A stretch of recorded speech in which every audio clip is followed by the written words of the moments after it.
posts so they can figure out like what they're going to be protesting. Uh-huh. The leaks are At what times? Yeah. the leaks are kind of already starting to come out. I mean, obviously you can only trust them so much because they're leaks, but Yeah, I heard both Diablo 4 and Overwatch 2 both seem like Y'all see the Yeah. chats? yeah. I mean Diablo seems like more of a possibility, but and not we're also by seeing much. rumors of Diablo 2 remastered. Oh, Yeah, that's another high potential to like try and I calm would- everything down from last year. I would fucking appreciate that. So what we're saying is they're going to announce literally everything they possibly can to try and appease people because everyone's angry as fuck. Right. Oh yeah. absolutely. Blizzard's gonna take a huge break from tradition and give the fans something they asked for. Right, because they have Because to. they can't give them what they're actually asking for, which is, being civil. And, Being pro-democracy. Being Yeah. pro-democracy. Yeah. Well, we're not gonna do That's about that. as- But would you like Diablo 2 remastered so When that you can play it above like 1080 at like was it 720 or 4? No, it was like 480 or It it was was like it was an 480. old PC like square resolution. Yeah. But I mean, can you really think of anything more capitalistic than that, though? You'd rather sell you shit than give you Right, instead of giving you human rights. Yeah. Human rights, no, but here's a game we can just beat the shit out of our employees to make really fast. Right. I mean, it's We're good at that. I mean, that's living the American dream right there, I guess, Pretty much. with Japanese money or Chinese money. Yeah. Exactly that. Yeah, so we've got like a bunch of items that we'll just knock out at the very beginning. That'll be all the things that have happened since we last talked about it. Then we can get Yeah. into the fun stuff. And then I think I saved something kind of fun for the end of the news. The Diablo 2 remaster is just somebody putting Diablo 2 inside Diablo 3, the same thing they did with Diablo. They're going to make it look shitty by putting a filter on it. Right. And that's it. Oh, we're going to be talking about that whole Punisher's logo thing. The creator of the Punisher came out and talked about it because Where he was like it being co-opted for like a bunch of like police brutality. He saw the video of the Dallas police officer wearing like a Punisher logo hat. Yeah. And he was like, "Nope, that's a bunch of bullshit." That's a good thing to talk about. So yeah, we will be covering that. We'll be talking about that Devolver versus Steam thing. Yeah. So you know a little bit about that, so that'll be good. Hey, how's it going? Yeah, I think- Howdy. And we're gonna end the news talking about the whole like Capcom's talking about reviving the old IPs. Yes. I wanted to end with something fun since we were starting so strong. That is Hey, everybody. that is a fun one. Okay, now I can... Look, I found the mouse. It's so much easier. Welcome to chat. You can just see it. Yeah, it's just there. It's like, it's meant to be. All right. I'm just shrinking this down. Do I still sound? Do I need to like move this, like position it this way, like? Yeah, let me fuck with it for a second. Like, does this I can rotate? show you, yeah, there's all kinds of ways to rotate. But does it rotate this way from here? No. Okay. So, if you're wanting... We're almost ready to go. I Just want hang on with to us point for a this at second. my face while I face forward instead of off at an angle. Do you know what I mean? Yep, I can do that. It's just going to be weird. Actually, come here. Come here, you. We're in the process of getting the studio how we want it, and so it's still taking a little bit to get everything adjusted as I can turn needed, the basically. microphone, and then I can angle this that way. And then I'm trying to get it out of your face. But You're doing a bad job of that right now. Yeah, I'm gonna probably grab Yeah. myself another one of these so that I can replace that one. Yeah. yeah, well, there. Yeah. That's Yeah. There you go. All right, good to go. Is that Okay. a little bit better? That it Yeah, is, move it but around as much as you this want. spins right. So Yeah, that will rotate that ways. and And then that can go that ways. how's that? Don't know. We'll find out in a fucking second. Yes, we will. Now Hector gets to do an audio test. Yay! All right, we'll move. Still need my glasses so I can actually see half of this shit. After audio test. Audio test. Testing my audio. Yeah, you're way loud, so that's fine. Okay. Again, I'm going to, once we actually start, I'll dial us in. Sweet. And we can see the chats. Yeah. I don't know, do we should overlay that there in case we double see anything? Yeah, that's good. Then we can't see that part. Yeah, you can just put it over the top of the chat, I think. Doesn't this chat have more things in it than the Sometimes one of them misses something the other one Yeah, we doesn't need to get. be able to It's- see. Okay. I mean, we don't Unified chat systems are awful. Yeah. We don't super need to see Archer, ourselves. get down from there. Unless we do. Archer, We're about down. ready to start. Oh my god. It looks like there's an actual pillow right there. It's like an No, he's getting invitation. into whatever boxes are unopened because of the boxes open. Well, there's a box open. Yeah. And you own a cat. It's true. I mean, what do you expect to happen? Yeah, you think it's not gonna sit inside? It just wants to sit where all the Funko Pops are. Yeah. Bum, bum, bum, bum, bum, bum. Yeah, normally I try to start us with something like really happy. Yeah. But just, we have to follow up on all the Blizzard stuff just because it was. And I such kind of a- like the idea of getting it out of the way earlier rather than later. Yeah. So Blizzard has given us an avalanche of news. Mm-hmm. Just go with it. Right. Oh, it's the other way. Okay. Yeah. All right. No? We're good. Yeah, well, it Wanna kept. see how you look on the camera It now kept with no, that? not it's in the same spot. It just kept listing like I think I'm gonna. Oh no, make yeah, it. all of this, these are minus this one are old. Well, this one's also not. That's fine. That one's this really is, old. This is plenty tight now, though. And also Name of very my sex cheap. tape. That thing was like $15 at Guitar Center. Oh, that's fine. Those are not meant for long use. They're meant This is for, a you need pick something us, right now. Pick us something up at the nearest Guitar Center so we can play our show today. Right. Yeah, that's literally what that's for. That was like year one of the podcast. We got that. Nice. Yeah, no, good mic stands and lighting is the two. Lighting first, and then good mic stands. Okay, All right. Sweet. can't hear this at all. Did you? I plugged in the wrong one. You know what? I knew you were gonna do it someday. It took you a while. And I need this further and further so I actually reach the damn shits. It's all a work in progress. I promise you. It's for comic related things. There's a Sabrina. I think I can literally go get Yeah. an Xbox One box right now and a fucking Xbox 360. I have them literally upstairs. You sitting want there. an actual console? I have console game figures up there. Yeah, we have some PlayStation figures up there. Yeah, those are my favorite PlayStation 4 games. We got a naked guy in a bathtub. Yeah, and we have a Get a bathtub. Geralt in a bathtub, so you can't actually complain about anything now. It's illegal. Free Hong Kong. Yeah, free Hong Kong. Exactly that. That's okay. That's as far as that goes. That doesn't need to be any closer. In fact, Well, it's better it's that all more- of that is out of frame. Is it still out of frame? I don't know because the chat is in the way. I have to move it out of the way. out of frame. It's still out of frame. It's technically for this week out of frame. Next week when we fuck with all of it again, is going to be Yeah. possibly back in I frame. do like this vantage because it's like from here up and like Yeah, there's you don't less- get less of the, our fat bellies. Yeah, you don't get the extent or lack of my workout routine this Yeah. week in the shot. I just need to. It just feels like we're buddies now because we're so close Yeah, together. exactly. We need 5-minute epoxy, guys. Yeah. We've got to remember. I need to get 5-minute epoxy. Just put it on your list. Do you have an Alexa? Alexa, add a epoxy to No, list. we stopped Alexa. Okay. I didn't like Alexa. I like Google. But Yeah, don't no, say I that- like Google, too. We don't say that word because then my phone won't shut the fuck up for like the next half hour. Yeah. All right, let's She's go. been extra weird recently. Okay, are we done with the things? We're done. We're I gonna think go. we're good. Yeah. Okay, I'm gonna put the chat back over our stupid ugly faces. Yeah. Where Close it it. goes. Click this really. I need my glasses. That's a fucking tiny little X. Have battle passes finally freed us from microtransactions? Adventurers, gear up for an all-new episode.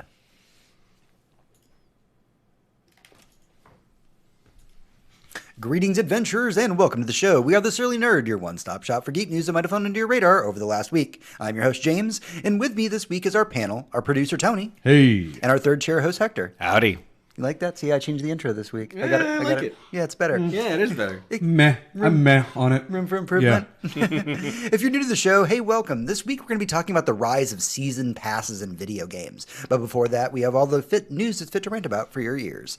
Don't forget that you can keep connected with us through thesurlynerd.com, where you can follow us on all social media platforms and even donate to the show. Every penny donated goes right back into the show that we make for you every week. With all that out of the way, ladies and gentlemen, adventurers of all ages, it is time for The Prelude. I don't know why I turned you down like you were blasting the fucking microphone when you first started talking. Thing, move the fuck out of the way. It's the other problem. I'm right-handed. I need to fucking reach shit too. So, turn you back up a little bit. Okay. Okay, I'm gonna go over here. You come over here where I can maybe reach your fucking right hand.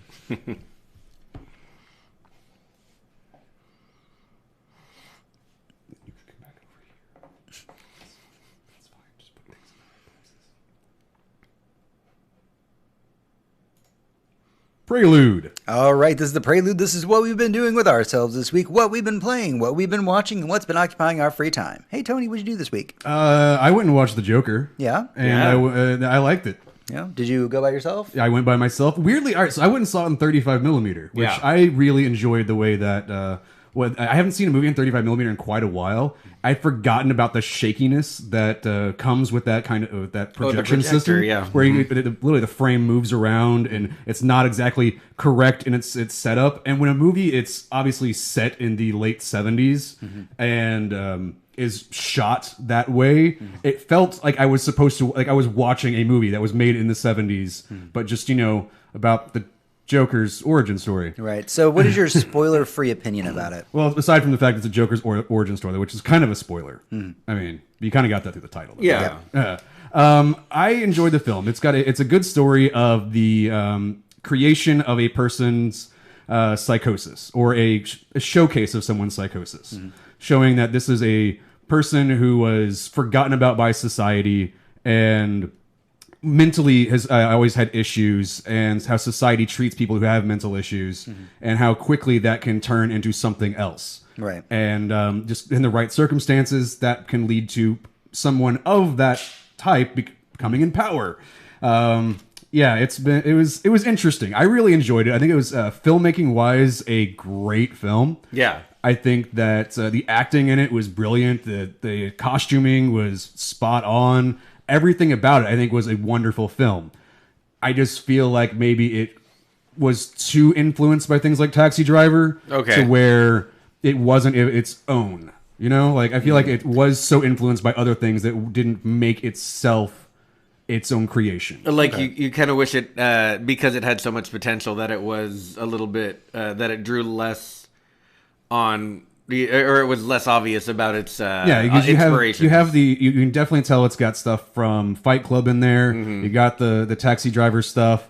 You have the source material it was taken from, even though this is classic mental illness cinema, basically. And that's one of the problems is we have mental illness cinema, so we don't necessarily have it branched out past that. The closest thing we got in the past 20 years was Fight Club, and that changed mental illness filmmaking to the point where every television show ever that has mental illness uses the fucking "Where Is My Mind" song that I've been so annoyed with. Every fucking one of them has done it. And they all do thankfully, we didn't do that in this movie, because that would have been a bit too on the fucking nose. The soundtrack was fucking gorgeous, by the way. That was fucking amazing. So would recommend? I would recommend it. It's not for everybody, though. It is violent.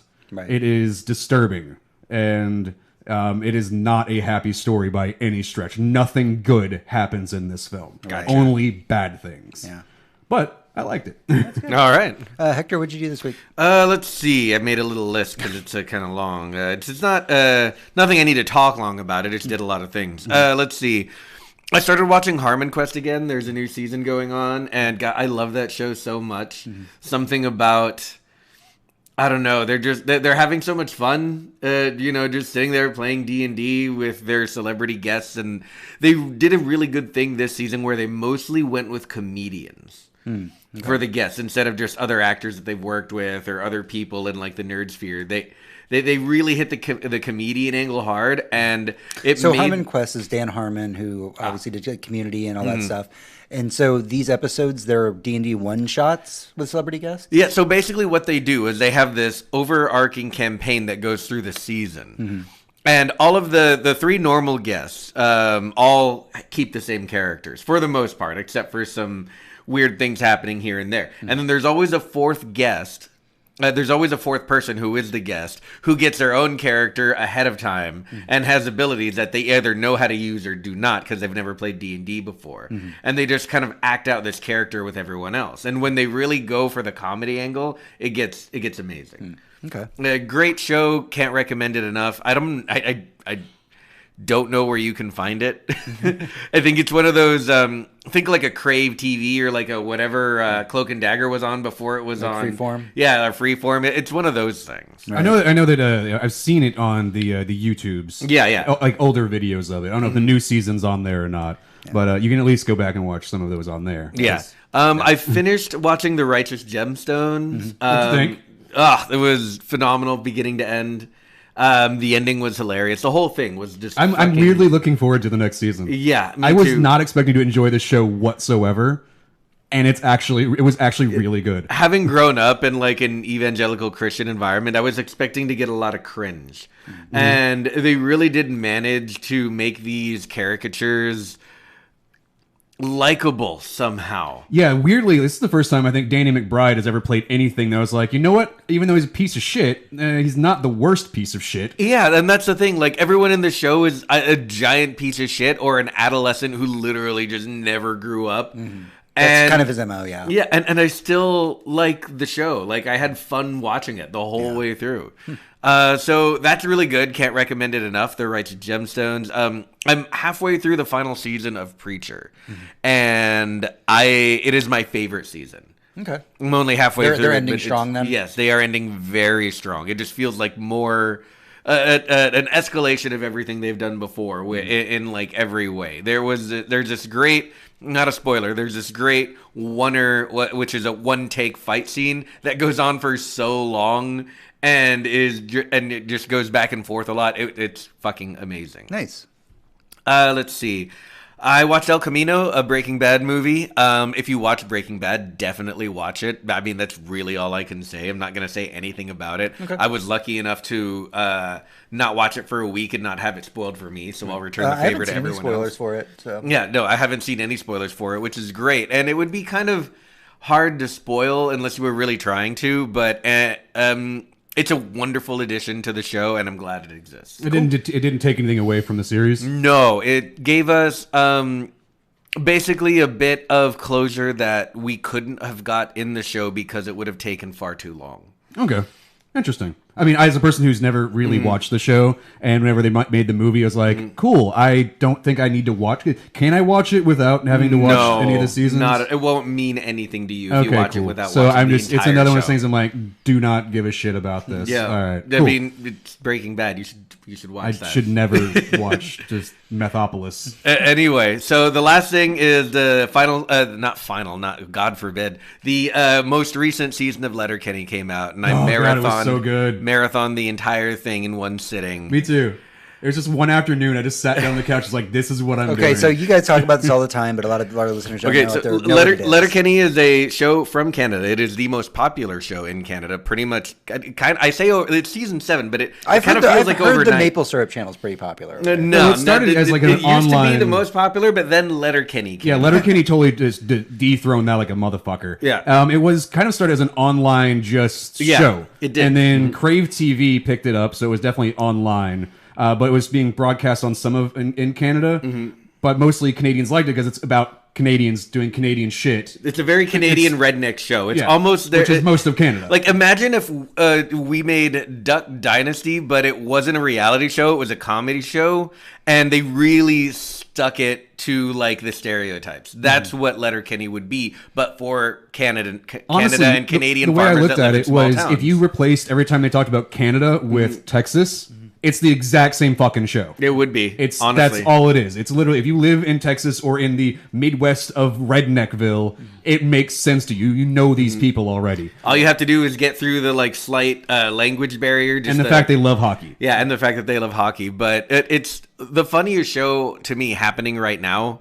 And it's very easy to watch. I said there are 7 seasons, but every season is about 6 episodes, and the episodes are about 20 minutes long. Okay. So you can marathon a season in like 2 hours. Yeah, no, I've straight up just put like it on like episode 1 at the beginning of the day, and by the end of it, I've watched everything. It's just a background show. I'm like, it's still funny. I still fucking love it. Yeah, nice. Overall, I enjoyed the hell out of this season. There was a couple of moments where I was like, meh, that character's back. Let's just deal with them for the next 10 minutes.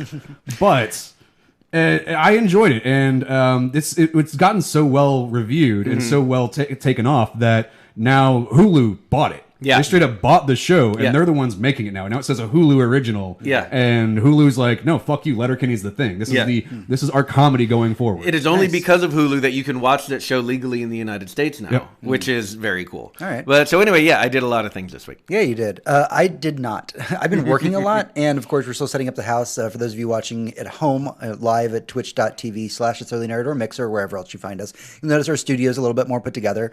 We're getting things taken Everything's off. in progress. Everything's in progress right now. But that being said, I did take a little bit of time for myself this week. Not a whole lot, but I did finish watching Explained on Netflix, which is a great show. It is literally in the title. They take a subject and they deconstruct it and they break it down and make it accessible. Like understanding like how like the tax system works or like all these little nuanced things that you had no idea like really how they work, just that they work. Right, like a certain profession, or it's things like that, and it's very fascinating. They even talk about like prejudice, like how does prejudice work, and they go into like the. Is it kind of like the how it's made of society? It kind of is, yeah. They recently did another series. Pretty much longer sections of 5 minutes. Allah Explained about that was all about the mind. Yeah. And it was So Explained has a good chunk of the season of Explained that just came out is about the mind. Okay. Yeah, that the newest season of Explained is pretty much solely focused on how we perceive things. How does the mind itself work? Yeah. Very, very fascinating. Gotcha. The other thing that I watched, and I know that I've got the most exciting things to talk about this week. This is what I do in my downtime, is I watched the new Netflix show Unnatural Selection. I'm only an episode into it right now. It's not a show for everybody, but it's a subject that I'm fascinated with, which goes into like biohacking, genetic modification. What are the repercussions of things like genetic modification if we take it into our own hands and can modify ourselves? What are the repercussions? I've always been very fascinated with biohacking because I'm really into just like transhumanism in general. Yeah. And so like this idea that there are people like out in Sweden right now that are just implanting themselves with microchips and stuff just because they can and they want to see how far they can take it is like awesome to me. And so this entire show is literally about that. So not the most like normally nerdy things that we talk about for it, but I mean, I feel like biohacking is a pretty nerdy thing. Yeah. So yeah, that's everything that I did this week, and that's everything that we have for the prelude. We're going to take a small break. When we come back, we'll be going into our news segment in the weekly raid. You still need to watch the HBO series, fucking, was it 20 years or whatever? Where there's an entire plot line about fucking doing that. Oh, that's the one where it's yeah. It's on my HBO. Years and list. Years. Yeah. It's called Years and Years. It's and on my list fucking now. amazing. It's Russell T Davies making a series that he was like, make whatever the fuck you want. He's like, I'm gonna show you what the history of England is for the next fucking 20 years. Man. Have fun. It's not good. Yeah, like I finished The Righteous Gemstones all at once, and I was right in the middle of like Room 104 and like about to start Years and Years, and that just took over completely. Yeah. That and The Deuce is back, so. Oh yeah, which there's. I caught up last night. By caught up, I mean I rewatched the episode I forgot that I'd watched. Oh yeah, that happens. So I had to kind of jump to because my things it was like it was only the first 5 minutes had been watched. So it was like, oh, that's when I fell asleep there. And I was like, no, I watched all of this. Brooklyn, you're in chat right now. Grab a beer, anything? Yeah, go and grab me one. A little bit later on in the news, we're going to be talking about Capcom discussing revitalizing some of their old IPs. I'm curious what would be on your list of things. Do you want a new Dino Crisis? Is that what you're hoping for? I think my answer should be fairly obvious. I know what I want out of the old Capcom IPs to be resurrected. I feel like I need a good list because I know I'm going to say one and then regret it because there's a better one. Yeah. Dino Crisis needs it the most. I think, I feel like Dino Crisis is a very Does interesting it though? Do we really need what would that be like? So would that didn't- be a didn't- like a Resident Evil 2 remake style, but Dino Crisis? Right, but think about this. So the I can't remember her name now. The young lady that was at E3 that was working. Yes. I know who you're talking about. Right. The young Asian lady who was working with Oh God, Names. Shinji Mikami. There you go. Yes. Mm-hmm. With Shinji Mikami over at like his studio. I think is she working at Capcom now? Yes. Right, yeah, she's working at Cap. She left the studio she was at with Shinji Mikami. Correct. And now she's working at Capcom. She already knows horror. Turn her loose on Dino Crisis. Oh, I know mine. I need another Onimusha game in my life. Yeah? Like really fucking badly. That's a good I choice. played every single one of those games. Well, the first 3. The rest of them hardly even count as. It's like going from Resident Evil like 3 to like 6. It's like it's not even the same game. Yeah, that's rough.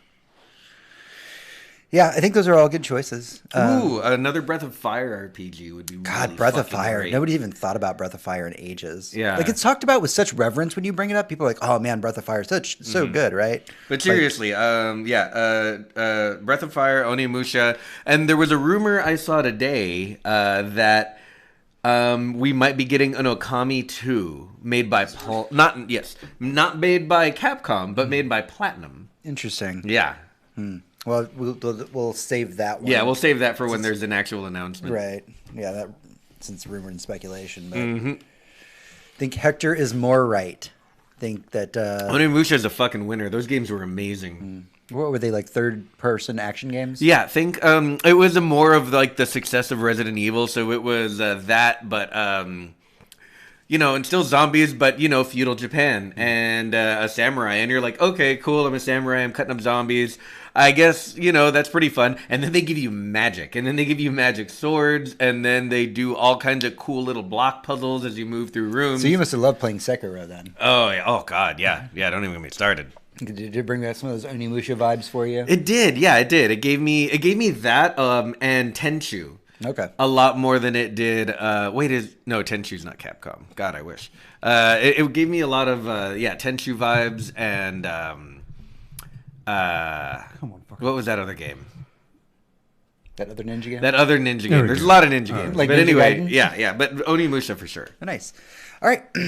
Ready? Yep, let's do it. Okay, yeah. I was falling victim of it too. We have to look forward. Yes, we do have to look forward. Or like, I'm making all of us wear headphones again. Because then you can very quickly realize, oh, I am super not where I'm supposed to be because I sound like shit. Yeah, I promise we're trying to work on our looking Oh yeah, if forward the audio track. gets bad, like No, let that's us the reason I was know. doing this. I was Yeah. like, look forward because I can't hear you. Yeah. Oh man, yeah. Another fear effect would be incredible. Especially, it would kind of come out of nowhere too. Like people wouldn't be expecting that. Well, fucking, what's that Japanese camera game that I like? Fatal Frame. Fatal Frame. Yeah, but the producer of Fatal Frame today is like, yeah, we should put all the Fatal Frame games on the Switch. I'm like, or maybe just make more Fatal Frame games. No, but think about how cool that would be if it was on the Oh, Switch. it would be cool. Yeah, I get that, and I love it. And please do that. But also maybe just make new ones. Well, yeah, I mean, it would Like- Make Fatal Frame. It would make the most 3, sense 4, Yeah, whatever the to- next one 4 is now. for the Switch. Right, but it would make the most sense to re-release your old stuff on the Switch. Yeah, to Make test that- it out. Like, if Right. we're gonna do this as a testing, yes. But as long as you can like say, I'm gonna get more Fatal Frame because I haven't gotten to play a Fatal Frame game in a very long time. The newest ones were on the Wii U. we were on the Wii U, and the Wii U killed a few franchises. It really Wii U did. killed a lot of things. Yeah. Nearly killed Nintendo. Yeah, we need we need Wonderful 101 on the Switch so that can be revived. Yeah. Is what we need. All right, let's do this. Ready? Ladies and gentlemen, the weekly raid. Hey, adventurers, welcome back to the show. This is the Weekly Raid. It is our news roundup for the week. All right, so normally I start the Weekly Raid with a lot of happy news. I try to really start us off on a high note, but This is Spooktober. You don't have to do that. Spooktober, we don't have to do that. You know what's For one. spoopy? Blizzard? Tyranny. Tyranny. So last week we talked a lot about what was going on with the Hong Kong protests and what was going on with Activision Blizzard and their response to it.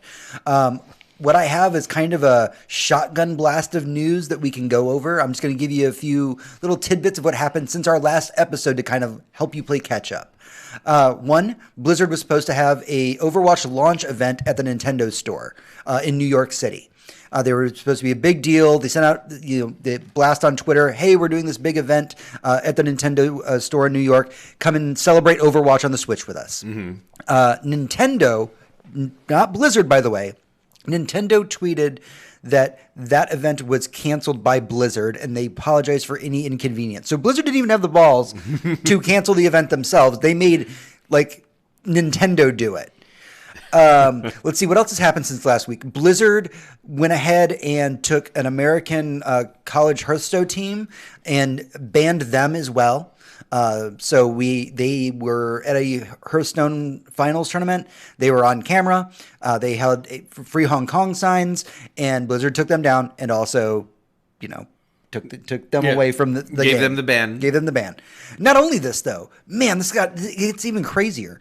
If you were in the Hearthstone Masters Tour Twitch chat and you typed anything that was pro, and we found out later anti the free Hong Kong movement. So if you're pro-China or pro-Hong Kong, if you did any kind of comment, Anything about Hong Kong whatsoever in the chat, instant 24-hour chat ban from that stream. Was that from Twitch or is that from the moderators just from it? that specific channel for Hearthstone? So at this point, You had a Blizzard's chat just ban. trying to make us forget Hong Kong exists. Right. Like, you just can't talk about it. It's like Fight Club. It's really hard to do that. Right. Like I distinctly remember Hong Kong existing.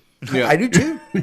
Yeah, like all of my life. This is really crazy. I mean, like, even the American college team that got banned was just like, well, at least we know that they're doing it to everybody and not just people in Hong Kong. Mm-hmm. You know, at least we now have verification that, you know, they'll ban anybody flat out for it. And also, we've had a lot of people come out and support during NBA games now. Right. Mm-hmm. A lot of people were like, yeah, you're going to kick us out because we're going to have a bunch of signs about Hong Kong here and you're going to have to fucking deal with it. Is the Magic the Gathering tournament one in the news? Oh, Yes, it is. You just scrolled to it. It was actually the last little bit that we had for this is that, you know, so we had Blizzard kind of making this big to-do and banning people and silencing people and saying, no, don't talk about China or Hong Kong or any of that stuff. Whereas on the other side, Magic the Gathering had a finals, I believe, this week. It was their Mythic Championship, as they call it. Mm-hmm. And the winner of that was from Hong Kong. And during his post-game glowing interview that he was given, he wore a mask. Mm-hmm. I believe during the tournament, he actually wore like a single eye patch, which was another sign of the Hong Kong protests. Correct. Yeah. He did all of this visibly while playing the game and in the interview after. They did not ban him. They did not silence him. In fact, he talked very openly about living in Hong Kong, how life has been really tough in Hong Kong, but how he feels so good to play as a free man, and is his exact words. And none of this was banned by Magic the Gathering. That's actually really interesting because that the- is a Magic the Gathering is owned by like Hasbro and other giant companies. Yep. And the fact that they didn't bring down a ban hammer immediately is really interesting. The woman interviewing him kind of kept him going when he started doing that. She was like, "Yeah, tell me more." She wasn't People like, would like to know. Yeah, there was no sweating. There was no, here's your winnings, bye. Like she was like, "Oh yeah, tell us more about Hong Kong." Yeah, tell us about your home. Tell us about how you feel about it. Yeah. Like it's it's an interesting point. It's like, cool, you just won a thing, but you're from a place that has massive civil unrest right now. What's going on? And I think my big question before we wrap up the Blizzard news is like, Blizzard, what are you doing? Like, Right. what are you actually doing? Imagine if Putting thumbs in butts at this point. Imagine if, like, on Facebook and all the places where humans interact in the United States, they told us stop talking about President Trump. Just stop it. You can't. Just not pro, not against. Just quit it. We'd all be like, how? How? It's literally it's in front of us right now. everything that happens is so impactful on our lives. Why? How do you expect us to stop talking Yeah. about this in public? And Go to- fuck yourself. And to be fair, Brooklyn makes an excellent point in chat where he asks how much of this is actually goodwill when they were letting him talk about this, or how much of it was them really writing off the bad press of Blizzard to, you know, get an article put out about them. It could be either. Well, of course. Well, whether or not it's in good or bad faith, you can't really decide as a company whose motivation is always profit. Right. All you can do when you when you're analyzing a company's actions is analyze exactly what they did and what the result of it is. Right. So what we can say right now, whether or not Wizards of the Coast or Magic the Gathering, whoever owns them, made a ton of money by doing that, all you can say is, were they pro-democracy or were they anti-democracy? Were they pro-speech or anti-speech? Did they oppress someone or did they let them speak Yeah, 'cause freely? at the end of the day, they're a corporation. They just want the money, but we are the ones that have to give them that money. We need to make the conscious decision to pay attention to what they are doing, Right. and then support them when you're like, "Hey, you're pro-democracy, you're pro-freedom of speech. We will then support you." But these other guys can go fuck themselves. Like, if there was like an Overwatch trading card game, kind of like, I don't know, Magic the Gathering. Fuck that game. I'll go play Magic the Gathering again because they weren't pieces of shit. Yeah. Right. And, you know, to be fair, I mean, I guess all press is good press sometimes, because I was reading that article and I was like, man, I haven't played Magic Online in a while. I should boot that up. Okay, and just not even trying to plug them because they were awesome this week, but I have had a lot of fun playing MTGA since it came back out. Yeah, a that's lot awesome. of fun. It's a really good version of Magic the Gathering, and I don't have to go and buy cards. I'm just that's really fantastic. confused on this because I've had multiple copies for years of different, like Magic the Gathering 2017, then 2018, then 2019. I've had them, never played them. Weirdly, I get them and then never play them. This is the end all be all. So this is the culmination of This it. is- And I looked at it as like a football game or like basketball game. It was like, cool. none of the years part matter. It's all the same fucking cards. No, they finally put a platform in place where they can continue releasing cards at literally as they come out physically, and just keep everyone entertained, and they can really regulate. They can do the actual plot lines from the card game, but in a digital form as well. Yeah, and they can. It's a good way to actually regulate tournaments and making sure everyone's following the same rules, no matter how local they are. And they can. It's really fun. It's kind of like the best place Magic the Gathering could have gone. Yeah. I'm interested, and as far as I know, it's a free to play game, right? Oh yeah. Okay. You can sink money into it, but you don't have. I mean, I don't want to, but maybe I will, because I'm pro people that are pro democracy and pro freedom of speech, and if they're going to stick that, then fucking great. I didn't drop a dime, and they gave you a lot of cards. They give you a lot of cards. They give you like 7 or 8 decks just right off the bat. I literally have like thousands and thousands of dollars of Magic cards sitting like upstairs right now. Yeah. Like I think I've given them enough money that I don't necessarily need to, but like maybe they want more. Okay, so let's get into the fun news. Now that we've gotten past the rough news, let's talk about some fun stuff. So HBO Max, not necessarily the funnest thing to talk about. This is the new platform that's being launched by, I believe, Time Warner. Time Warner, AT&T, giant conglomerate thing that they are, has said, "Hey HBO, you made a lot of money with Game of Thrones and other shit that's really good. So we're going to steal your name. We're going to take your name and just shove a bunch of other shit inside of that." Yeah, so the HBO Max got a really ugly call out on Last Week Tonight, last Sunday. Oh, did they? Imagine that. Not yesterday, but the Sunday before, where John Oliver just like, HBO Max, it's not HBO, it's just fucking TV. Right. Yeah, I love that HBO, like the actual channel of HBO, has John Oliver, who's so anti AT&T and anti that conglomerate, where he's like, yeah, you pay me to say things about how awful you are. Yep. Fuck you. So they're so good. So HBO Max is looking to, of course, get original content, as like Netflix does, like Hulu does. They're looking for original content, and so what they've done is they've gone ahead and tapped Roberto Sacasa, who's the creator of Riverdale, Chilling Adventures of Sabrina, helped launch shows like Supergirl, and they've given him an option. He's going to make a pilot, right? And so we know as a fact, we always start with a pilot. We know that generally pilots don't always take off. True. But this is interesting, I think, to talk about, because this pilot is for a show called The Shelley Society. And so it's been described as a Victorian X-Files. So here's the byline of it. And if you think this is weird, just remember that you watch Riverdale. Yeah. Right? Riverdale's weird. I haven't watched start of the season. Anybody started the season? No, not yet. Okay, cool. We're all in the same boat. We're just like, just give me enough episodes and then I can go. I'm trying to finish Preacher. So young author Mary Shelley leads a band of romantic outlaws, among them her lovers Percy and Lord Byron, against all manner of supernatural threats and monsters, including Frankenstein's author Shelley's own... including the iconic creature from Frankenstein. So right. That was worded weirdly. Yeah, poorly worded. That was a very odd sentence. I'm reading it right now going, that doesn't make any sense. It was a very horrible quote. So So I guess we're looking at kind of a Penny Dreadful meets X-Files.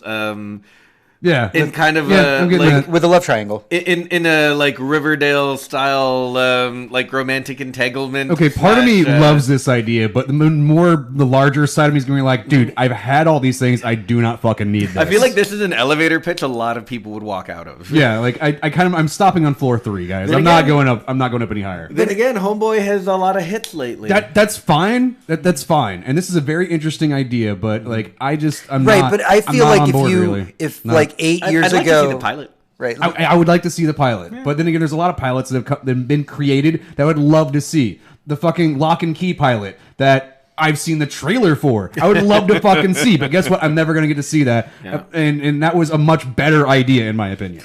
I just feel like if 10 years ago somebody said, "So, would you read Archie comics if it was edgy?" Everybody would go, "No, that sounds fucking horrible. Why would you do that?" And then he made it, and then everybody went, "This is my favorite thing in the world. This is sexy as fuck. Give me more. Pump it into my veins." Right. This is exactly. So I feel like, we can sit here and bash on it, but you know what? We'll at least tune in for the first episode. Oh, for sure. I watched every single episode of Penny Dreadful. Yeah, I did. Regardless of how fucking awful that show got. And if it's like an HBO style, like if they're trying to go for like the gore and the TNA a la like True Blood or like Spartacus style, I mean, Yeah, I haven't had a really trashy show to watch. If they're since, it's Victorian Riverdale, but with titties, and you're like, fuck, I'm on all board of my with that really idea. trashy shows went away. Like True Blood's over, Spartacus has been over for a long time. Blood Drive got all of one season. God, that was a good show. There's nothing really trashy to watch anymore. The closest thing we have is Preacher, and it's on its last season. That's true. That's true.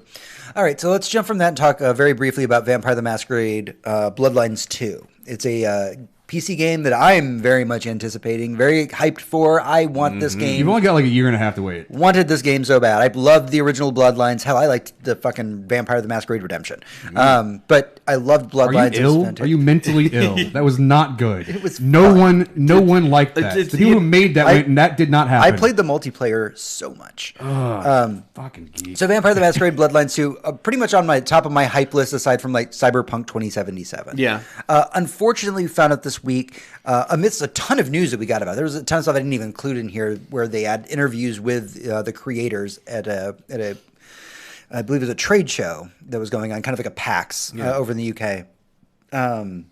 But the sad news is that it's going to be delayed. So it was supposed to launch in the first quarter of 2020, and now it's going to be launching later in 2020, but we don't know when at this point. Sometime within the next year. This is the best thing that could have happened. Yeah, no. We're all pro delays. Like anytime you can delay a game, we're like, yes, take your time. Right, but that's not all I'm talking about. Is everyone who saw the footage that we saw at E3 and stuff like that said like, whoa, that's I mean, this looks cool and it looks like you guys have done a lot of great work here, but this is janky as fuck. Right. A, B, you know what comes out in the first quarter of 2020? Cyberpunk. Fucking Cyberpunk. Yeah, let's you not- really don't want to go- let's release? not go against that You want to behemoth. really release like your first-person RPG set in an urban environment next to Cyberpunk? It's true. Yeah, it's true. Yeah. And everybody On the list of bad ideas. the developers came out and they were very blunt about it. They said they wanted to avoid a lot of the technical issues that were in the very first game because the first game did get rushed due to time. They want to avoid that. They definitely need more polish on it. They sent out just a ton of apologies, but they said our option is at this point release it when it's supposed to come out and have it be broken and have us patch it in the later months and hope that people still enjoy it, or delay it and make the game that everybody actually fucking wants. Please do, yeah. always I love that. delay to make a better product. And I really appreciate the callback to the first Bloodlines too. Yeah. Because everyone who loves that game can't defend the way it was released, but No. they just like, they added more, and the community came together, and it turned out to be a great When game. you go on goodoldgames.com and you purchase Vampire the Masquerade Bloodlines, the original, it comes to you with the fan patches already on it. Good. Like that's how Studio's like, but they also fixed that's- it. Here you go. But also, that's how inaccessible that game was when it launched. Right. It was very inaccessible. And there's, even to this day, people are still finding quests and, plot threads that are still being unearthed. It's like PT. Like every 2 months, you're like, by the way, they found this other thing in Vampire the Masquerade Bloodlines. I guess they were put this clan in or put these werewolves in or something. And you're like, oh, we just restored that and put it back in the game for you just so you can have it. And it's one of those great little I would treasures. love a documentary about the game development of this game to see where the history has taken it. Mostly because it shows you how much work is put into a game that is just ripped right out and thrown away. Because of the publisher. Because of the publisher or just time constraints or money going like, well, think it we was- don't have time and money to do this plot line, so scrap it. But it's still in the code. The artwork is even still in there. And then you have fans ripping through it like for years going like, well, fuck, we can just put all this back in there and just, piece together the little bits in our spare time because you're not paying us to do it. We'll just do it for you. And then the game becomes this little tiny seed of crap to this giant tree of not crap. Yeah. It's crazy to think about, but I am glad that they're taking their time with it. It deserves to have the level of polish that it needs to have. And we've got Cyberpunk. That'll hold us over. It'll hold us over. Release it. I think you know everybody's what? good for like the next year based on Cyberpunk alone. I was gonna say like release it like maybe like one season before like the new consoles come out. Like release it in like September or October, and then we'll just ride the Bloodline train until I buy my PlayStation 5. Yeah, there you go. All right, so let's jump over to quick little bit of comic book news that I thought was kind of fascinating. It's been a while since Hawkeye has had like a really good run of comics. Matt Fraction had an amazing run on Hawkeye. He's probably the one name that comes to mind when you think definitive Hawkeye. Pick this up, Matt Fraction. He iconified the character. Yeah, absolutely. So much of the personality of Hawkeye is done because of Matt Fraction. Now, we do have a new series that's going to be coming out in January that's called Hawkeye Freefall. And when I say Hawkeye, specifically, I'm talking about Clinton Barton. Just before we get nerdy and technical about this, because there are two Hawkeyes. There's Kate Bishop and there's Clinton Barton. I'm talking specifically about Clinton Barton. In this storyline that's going to be launching in January, somebody has shown up claiming to be Ronin, his alter ego. So he's both Hawkeye and Ronin. We saw Ronin in Infinity War. For like those middle 2 minutes where he's like killing people and it's like, maybe you don't do that and come with us to travel through time. Yeah, exactly. That was Ronin. That was Ronin. You got it. He had a bunch of tattoos. So yeah, this is really cool. He's going to be getting his own series. The art style, at least the cover art style, looks very close to a lot of the Matt Fraction kind of art, which was fun. They've got it's simpler, clean. Yeah, it's very lines. simple, clean. Matthew Rosenberg, who worked on 12 Reasons to Die and The Punisher, is going to be doing all the writing for it. Which 12 Reasons to Die is an excellent book. Definitely go pick that up.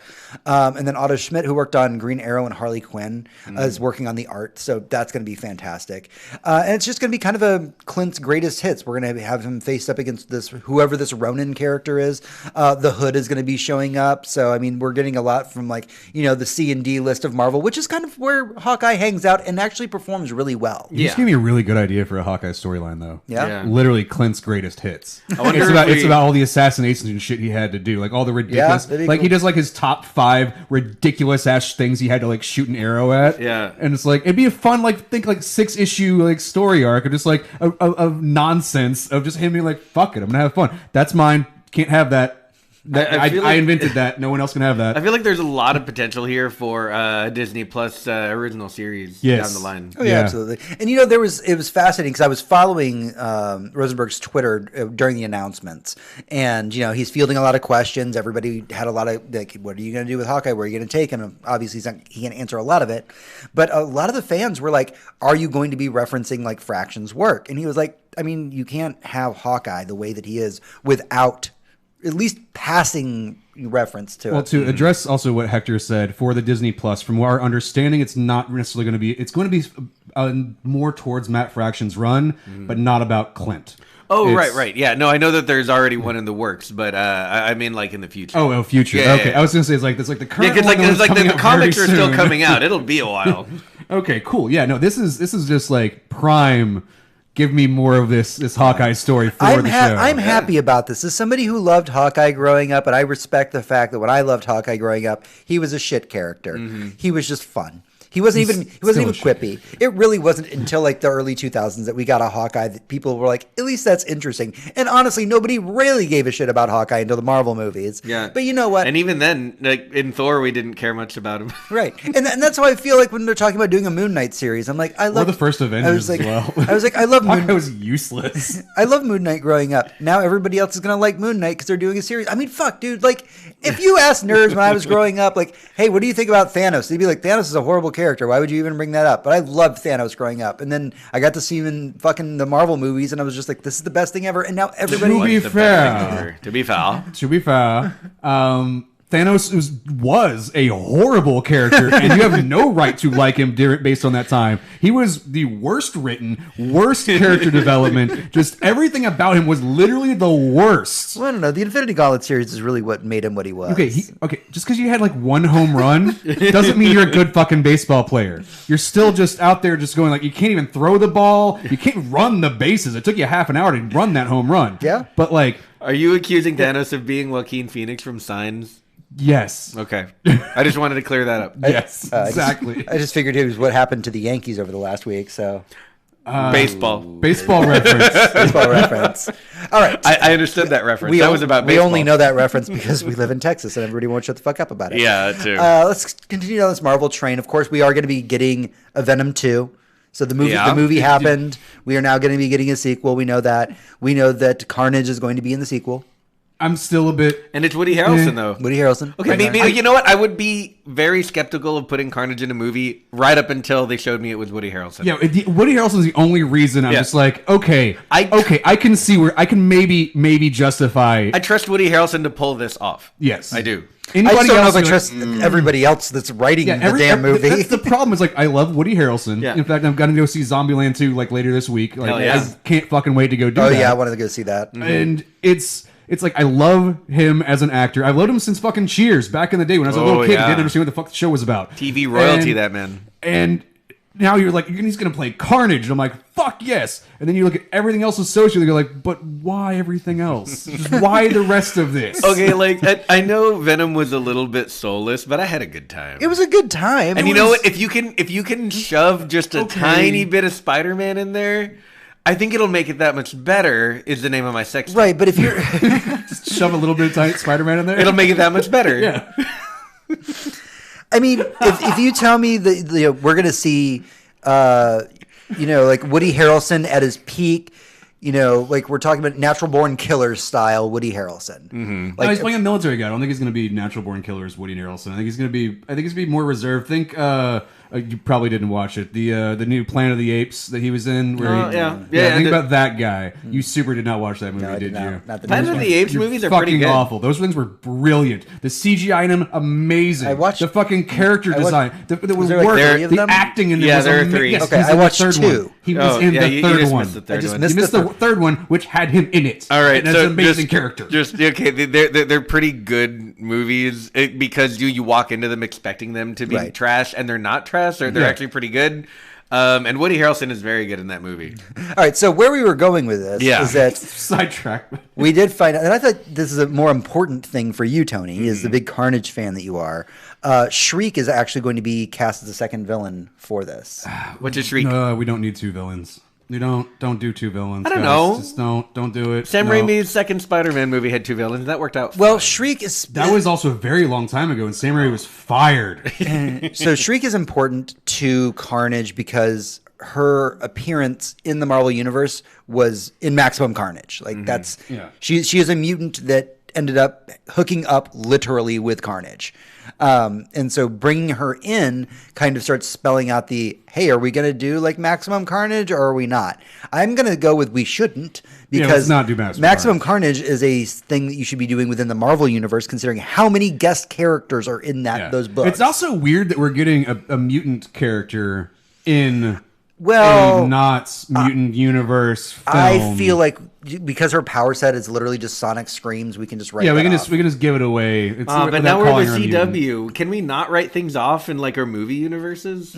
Dude, the way Marvel has they've bought so many of the rights back, but Sony's just over there just being like, can't play with our toys. Yeah. And I'm still very angry about it. And again, we do have mutants back technically. Yeah, maybe we're in a that was slow part of the run-up. Spider-Man deal. Was they're like, hey, can we get this one mutant character since you own Fox now to put it in our movie, which will have this thing, and it could be like the first. This actually could technically be the first introduction of mutants within the Marvel universe. Like, what if like we're True watching? mutants, not that fucking Scarlet Witch bullshit where it's a mutant but it's not a mutant thing. Well, they were powered by Infinity Stones or something like that. Wasn't Yeah, that the not plot? that Right, ridiculousness right. and not Magneto's babies as well.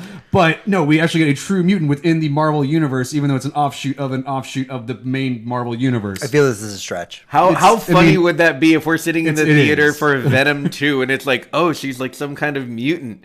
And we're like, what? And like the entire nerd world just revolts. It's like, no, not like this. That's not okay. And then the Chinese government shows up to censor you. Oh yeah. Dude, this movie, that's something that we might need to talk about at some point, is the fact this movie is only exist. We talked about it a little bit before, that but it's only going to exist because of China. Yeah. We're only getting Venom 2 because of China. If it had been on every other sales in the rest of the world, it bombed horribly and would never have been made. So I'm kind of interested in seeing this idea of where are we going to get these new ideas from? Because World of Warcraft did very well in China. Oh, yeah? Are we going to do a World of Warcraft sequel? Please don't ever do that. We're But doing could it. we do that? It's happening. Let's It's never do stupid that. popular. in Battle China. for whatever the fuck expansion pass is going to be the next movie. I don't fucking care. Brooklyn's like, hey, put in every symbiote that there is. He's Oh, yeah. like, put in Purge and Null Okay, and but then we'd be playing the Nintendo game, and we don't want to do that. well, and Null's a newer one. He's part of the Donny Cates stuff that he's been working on. the background. And I'm a huge fan of a lot of that stuff. Yeah, I really need to go pick up all of the new Carnage stuff that's come out. Yeah, Because the Absolute Carnage. I've heard nothing but good shit about Absolute Carnage, and I've just been like, yeah, I've been spending more money on movies and not comic books recently. As a symbiote noob, pretty much the only ones I know about are Venom and Carnage. Sure. I'd say in the cinematic universe, we probably don't need to dive super deep into like symbiotes and what they are. Into the video game of there's like we all should these probably Carnage just have them babies. grow knives and stab each other. Yeah, that's For now. when they're at Be their crazy and stab each other. Yeah. We'll get there.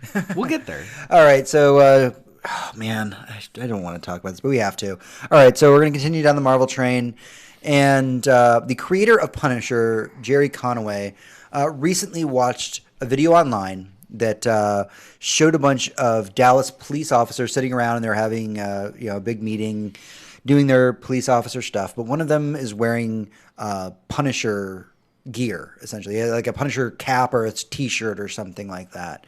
And this didn't sit well with him.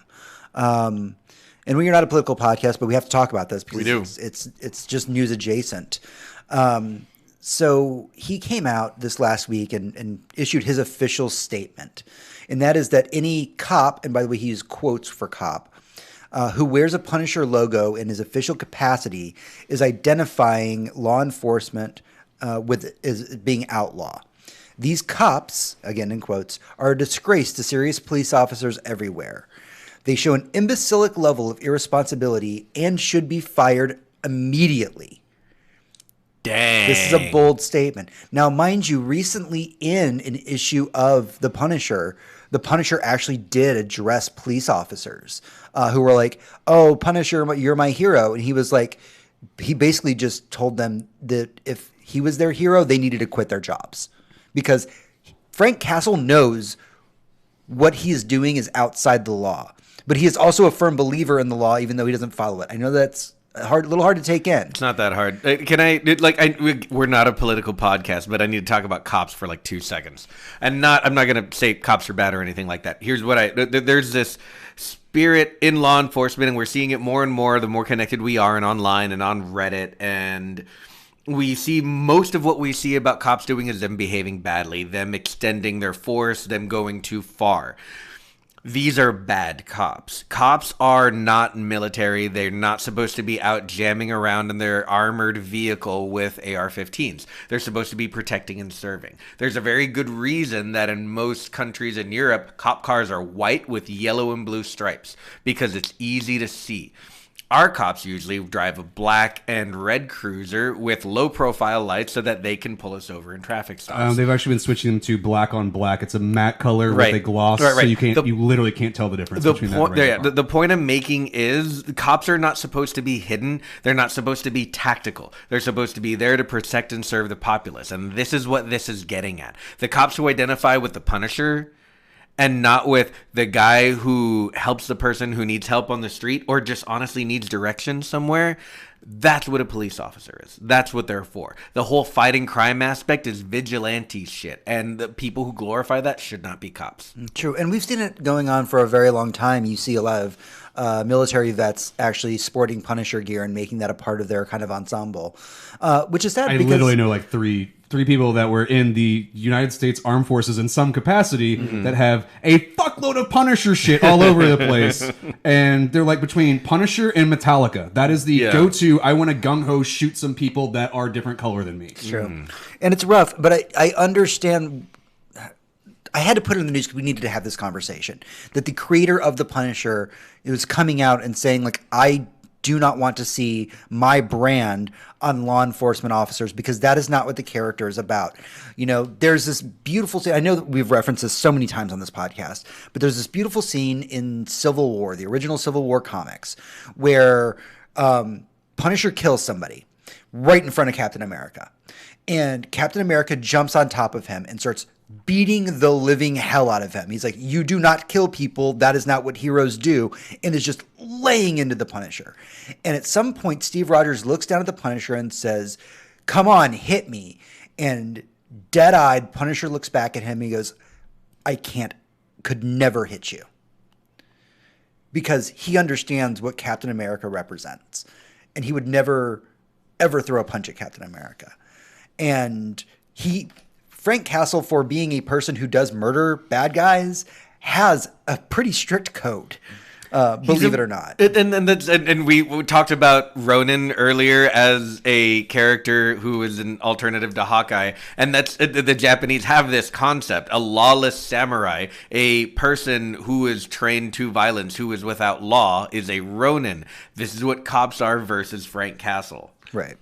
And the dichotomy isn't that hard. So when police identify with an outlaw doing what he thinks is right outside of the law, knowing he may be caught and prosecuted and even killed the same way all the criminals he's killing is, that's a mantle you take up. Mm-hmm. That's not something you get $100,000 a year and guaranteed pension for. Right.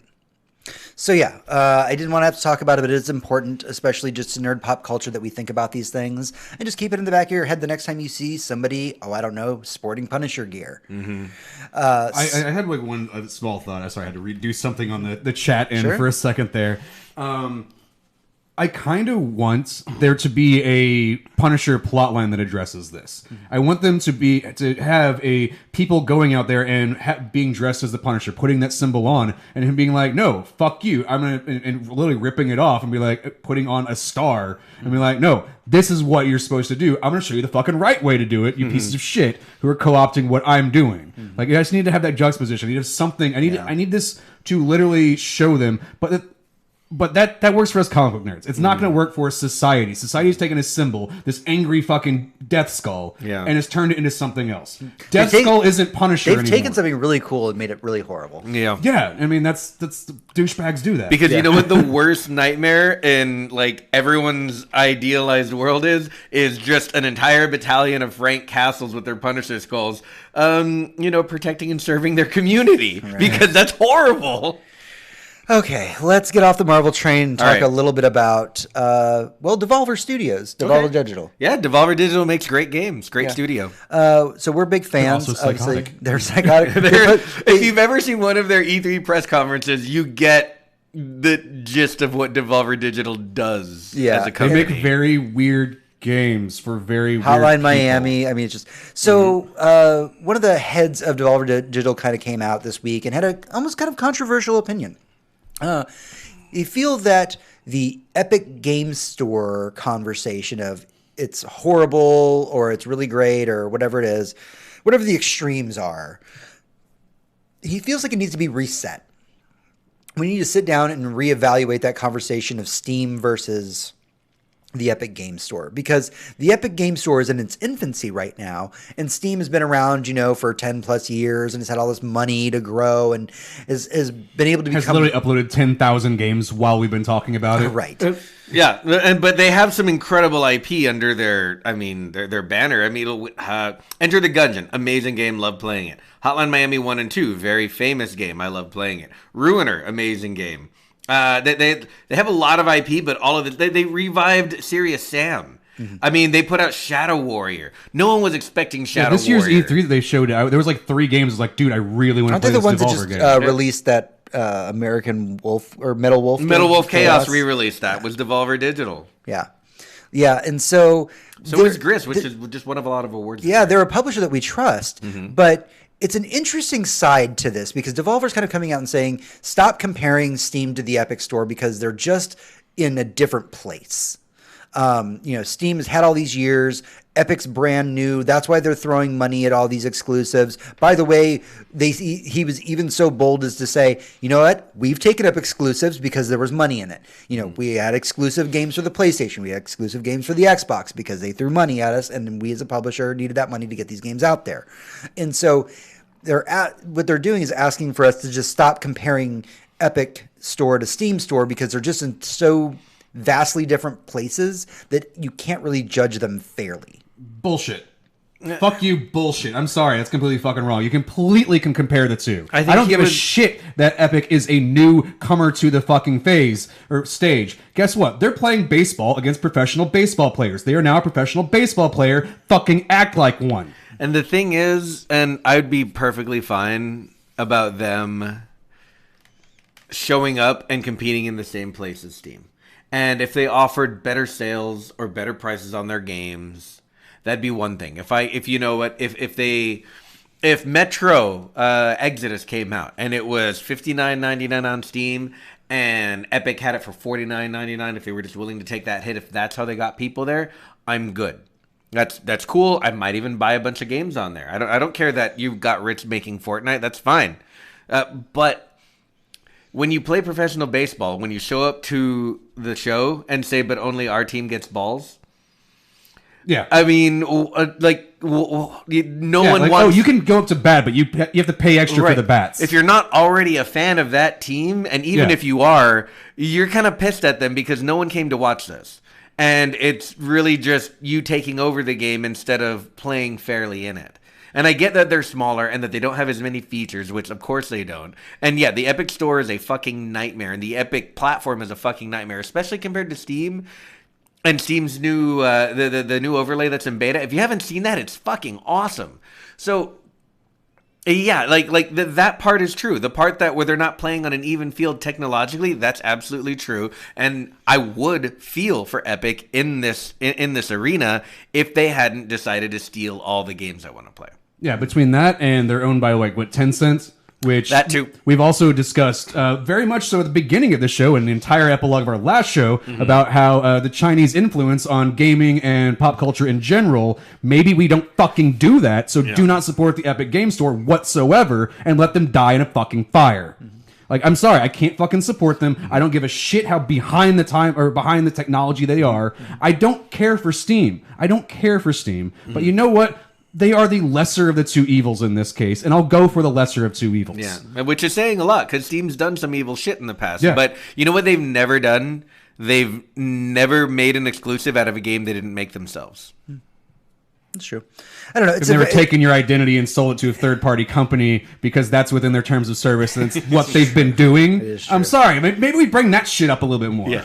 It is true. It's a complicated issue, and there's definitely a lot of layers to it. I'm sure that we'll be talking about the Epic Game Store quite a bit in the near future as more and more stuff comes out about it. You know, some people are on board because they had to go buy Borderlands through it. I don't know. It's a very controversial topic that I feel like deserves a little bit more of our time, but we just don't have time for it right now. Yeah, true. But what we do have time to talk about is our last topic for the news this week, the most important news topic in my opinion. Indeed. And that is that Capcom came out over the last week, talked to their investors actually, in their 2019 financial report. And Capcom said they will revive dormant intellectual properties for which we have not released new titles by increasing the number of our developers. So their priority, of course, is to work on all their core series, right? Was that just a really long way of saying we're going to hire more people to make old games new again? Yeah, so they've had a lot of luck recently polishing up their franchises. Resident Evil 7 and then the 2 remake. Obviously, Monster Hunter. A few people bought that game. A few people bought that game. Tell me the last Monster Hunter game that sold 14 million copies. Literally none of them. Probably not none of them. Probably not the past library combined. Yeah. Yeah, no, this is amazing that like they want to bring in new developers, just hire more people, bring on maybe even more studios to be like, God, hey, we don't get to talk about that very often. Please come and work on some of our older IPs that aren't getting the love anymore, right? And come up with something new.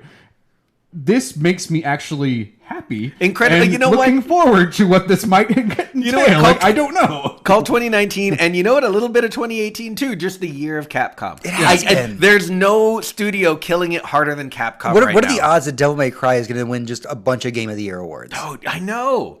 It'll win a couple. I don't think it is the. It'll win some graphics awards, and it fucking deserves them. Yeah. Monster Hunter deserved awards. I mean, a lot of these games deserve awards just for being so great when they could have been shitty and sold anyway. They can't get their shit together with Street Fighter, but maybe the next iteration will be good. Yeah. You can literally keep saying that for the next 20 years. The thing about a Street Fighter game is it's never going to be Street Fighter 4 is polarizing. amazing. Yeah. How long ago was Street Fighter 4? A long time ago. Like I said, you can keep saying that for the next 20 years. Yeah. So I think the thing about fighting games is they're always going to be controversial. I mean, there's good ones, there's bad ones. I mean, look at the history of Mortal Kombat. Right. Like, I played a fuckload of Mortal Kombat games, and most of them real awful. Right. Yeah. So, but there are people who don't like the new Smash Brothers, and it's easily and demonstratably the best Smash Brothers to ever be released. I don't like Smash Brothers at all because I don't understand it, and I'm not good at it. And that's fair. But this one was better than any of the other ones I played. It was. I mean, it was the head of Evo this year, so yeah, it was. that. So that kind of brings the question to the panel, like, outdated Capcom franchises. What would you like? Oh, fuck. It's been so long since most of these titles are gone to the point where I've forgotten about half of them. Yeah. A lot of people say Dino Crisis. Dino Crisis is a good one. It's easy to forget about Dino Crisis because it kind of came out in the heyday of those like Resident Evil clones. Once Resident Evil 2 for the first time was really successful and made a lot of money. I'm really not familiar with Dino Crisis. Think Resident Evil, but in dinosaurs. space with dinosaurs. That's This exactly just sounds what like a shitty arcade shooter game that Nope. like I've Resident spent Evil 2 $5 was not on. it was not a. Oh no, I'm not saying arcade Resident shooter Evil game. 2. I'm Right. talking about Dino Crisis. Right, It but- sounds like one of but those if I- shooting cabinets oh. where I'm like, cool, No. this is bad, and I go It's away. not their Jurassic Park shooting cabinet from the Dave and Buster's. No. My favorite This was is- the not Jurassic Park dating simulator that James and I played at one of the. It was a ride along shoot dinosaurs dating sim. It was a very odd game. Yikes. we had a romantic date together. Let's see. I mean, there's so many great Capcom franchises out there. For me, 100%. We talked a little bit about this before the show, but if I was going to resurrect if I had to pick one, was going to resurrect Capcom franchise, it would be Onimusha. I want a new, modern, like Resident Evil 7 style, maybe even switch the genre a little bit. Onimusha. I want that. I can want it kind of hard. guarantee that is one of the franchises they're going with. I know hope too so. many people that are a fan of it that to let it lie for as long as it has kind of been a shame. So I didn't play any of the Resident Evil games all the way through diligently, except for 2. I played 2 over and over and over. I played both discs with the Claire and Leon story, but that magic never happened again for any of the other RE games. I played Onimusha 1, 2, and 3 through at least 5 times each. Wow. I love those games. I mean, there's a lot of good things out there. Obviously, I'm a Darkstalkers fan, and if we're gonna resurrect a fighting series, like, I want them to go full, like, the way that Arc System works is approaching the new Guilty Gear game. I want them to do that with Darkstalkers. That level of crisp 2D animation that's just gorgeous. You know, I mean, I want them to go all out with it. Like, go full anime weeb intro. Like, I'll bring all the monsters back, add new ones. Like, Darkstalkers is definitely top of my list. But also, you know what? I'm going to say I want to see another Bionic Commando. I don't need a 3D Bionic Commando. Did you play the 3D Bionic Commando? I did. That was bad. And I liked it more than most people because I loved the original Bionic Commando and I was willing to forgive how messy it was. But if I'm looking it at wasn't terrible. But what if I look at it with a critical eye, I can see that it wasn't great. It was. I think mediocre is a good word. When your wife is your arm, that was weird. And I think I'm more invested in it than probably more people because one of my first podcasts that I actually ever listened to was a podcast from Capcom where the people who were working on the development of the remake of Bionic Commando, like the 2D and Bionic Commando Rearmed, and were working on like the 3D Bionic Commando, like, they just had so much passion. I love tuning in every week and just listening to these developers just talk about, like, this is what we did. By the way, we figured out, like, how we're going to do Hitler's exploding headed, this week. It's going to be awesome. You're going to love it. I remember the Bionic Commando remakes when they were coming out for, like, the late PlayStation 3, like, on the arcade store, and those are really good. So good. Those are fun. And if you've ever seen a speed run for Bionic Commando 2, the 2D one, That's hilarious. with the hype mode, It's great. that's great. The OG Bionic Commando, like, when I first heard about speedrunning, my first thought was, like, I could probably speedrun the original NES Bionic Commando. I played it that much that, like, I just have it so memorized. One that I think is also definitely going to be coming up is Breath of Fire. I was just looking through a list of like the titles. It's like, fuck, I completely forgot about Breath of Fire. I would murder that was a great series that just kind of.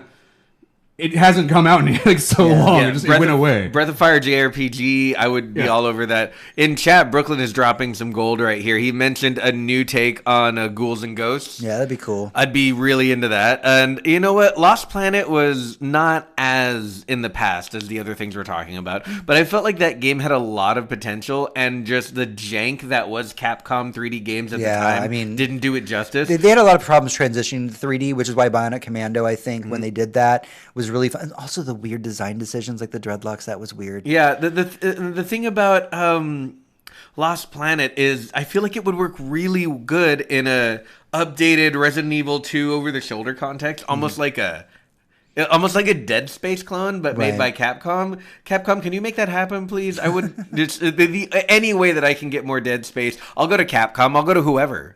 I think that this really has been, like you said, the year of Capcom because Yeah. they've really just come out swinging. Obviously it took them a while to catch up, get Street Fighter V to where they want it, but it is better.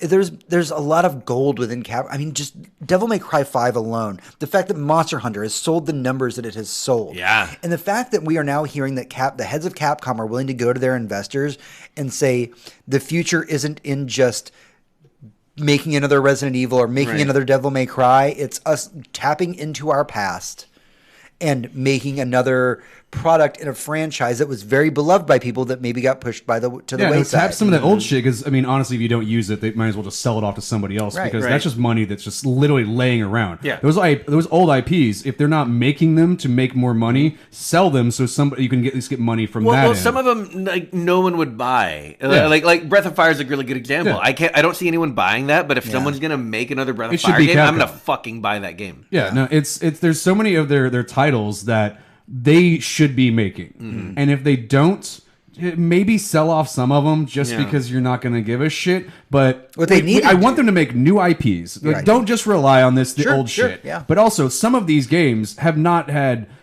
Or franchises haven't had games come out in well over 10 years. Yeah. That were just like, hey, maybe you make one of them and see how it goes. Maybe you make another Mega Man game So, and tell us how it goes. I don't know if please. anyone remembers, but I right think before they just did, didn't they? right before the PlayStation 3 launch, Capcom released a trailer of some kind of weird fantasy game. It was called like Deep Something or From the Deep Something. Okay. And it was pure CG trailer, very conceptual. I don't think anything really ever came of it. Deep Down, that's the one. Brooklyn's my man. But if that game could actually just come out, like I know it They was would just announced. resurrect that idea. I know it was announced right before the PlayStation 3 hit That the was market. a bit ago. But that was that was like 2005. yeah, But arguably you know a what? long fucking time If, ago. if that could just culminate into anything at all, I'd be very happy. It's actually just Silent Hills. They bought the Silent Hill franchise from Konami. Please, for the love of God, take some of that money and just please buy That's the problem. Silent Is, like, Hill. Capcom has games, franchises that I enjoy, but I'm not a big Capcom fan. I like Konami games better. Yeah. And I'm like, but maybe Konami makes video games again. No, Can Capcom anyway- like just go over there and like punch their best friend and be like, "Hey, dude, wake the fuck up! just buy You've been in a Konami. coma too long." Just buy Konami, you cowards. Just Seriously, do it. and anyone listening to my voice right now, get on YouTube and look up a trailer for Deep Down by Capcom. Any other search for Deep Down might get you in trouble. Deep Down by Capcom. You'll find something pretty cool, I promise. All right, that's everything that we have for the news this week. We're going to take a small break, and when we come back, we'll be going into our main topic for the podcast in the boss room. Ooh, what was that? Why am I hearing weird noise? Weird noise? Yeah. No, okay. Anyway. Nope, it's not that. New beer. Okay, whatever it was, that wiggled the cable, and now it doesn't make They the noise. extended the trademark to it. That's cool. So, I mean, it'd be really cool if it was like this weird sleeper thing where, like, yeah, We've been working on this game for 25 years. One dude made this entire game. One of those, but it's like not Here, like a 2D sprite knock, based knock. game. Yeah, maybe. Knock, knock. Who's there? Kingdom Hearts, motherfucker. I mean, weirdly, so 3 came out, Yeah. and I have no interest in playing it still to this day. I picked I know up people who played it, and I was like, I just can't be fucking bothered. I picked up that bundle pack, the 1 through 2.5 or whatever, and I worked my way through 1, and I'm right at Nope, the very there it is again. I'm right at the very end, to be perfectly I'm just honest. gonna wiggle every cable until I figure out where the fuck it's at. But I find myself like farming to like because I never beat Sephiroth in that game. I beat him in 2, but I never beat him in 1. And so Too much of my life was spent beating Right. Sephiroth for many people, so And like, then I really hate doing And then that. at some point, I was just sitting there playing it, saying like I'm having a good time, but like I could also be playing like Horizon Zero Dawn right now. Yeah, you could Like, play there's a much better game. Like, there's other That's games the way that- I look at Kingdom Hearts 3. Is like I could be playing any much better game than that. Right. Uh, And I feel like if they came out tomorrow and said solidly Kingdom Hearts 3 is the last Kingdom Hearts game that we're ever going to get, I would would feel fine. that I owe it to myself to go and play I would Kingdom play. Hearts I would 3. play it and enjoy the story, and be like, and that's the ending, and I'm fine with it. and done. Yeah, but then we're not. We're going to get 17 Game Boy games that no one fucking cares about. We're going to get like an announcement for Kingdom Hearts 4, and that's going to come out in like about 30 years. Right, but we're also going to have like Kingdom Hearts 3.2, 3.7, yeah, we're going to get all these 3.6. fucking ridiculous Can fucking we- remasters. Okay, just based on everything that I've heard from fans about Kingdom Hearts 3, can we not make Kingdom Hearts games anymore? I think that'd be Literally great. what we were just talking about. We're just yeah. like, maybe we just fucking don't. Because I as a huge fan of Kingdom Hearts, because I was like, cool, this it's Disney games. I fucking like some fun Disney games. Right. And then... Can't we just remake You the grab me a Aladdin beer game? Okay. The Aladdin one?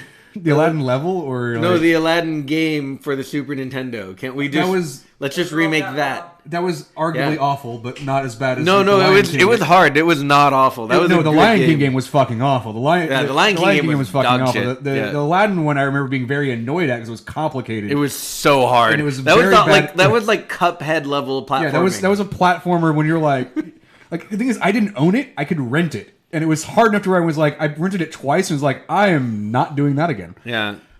I didn't buy games as a kid. I only rented games. So Brooklyn, the online play for Capcom games is not as tight as you'd like it to be.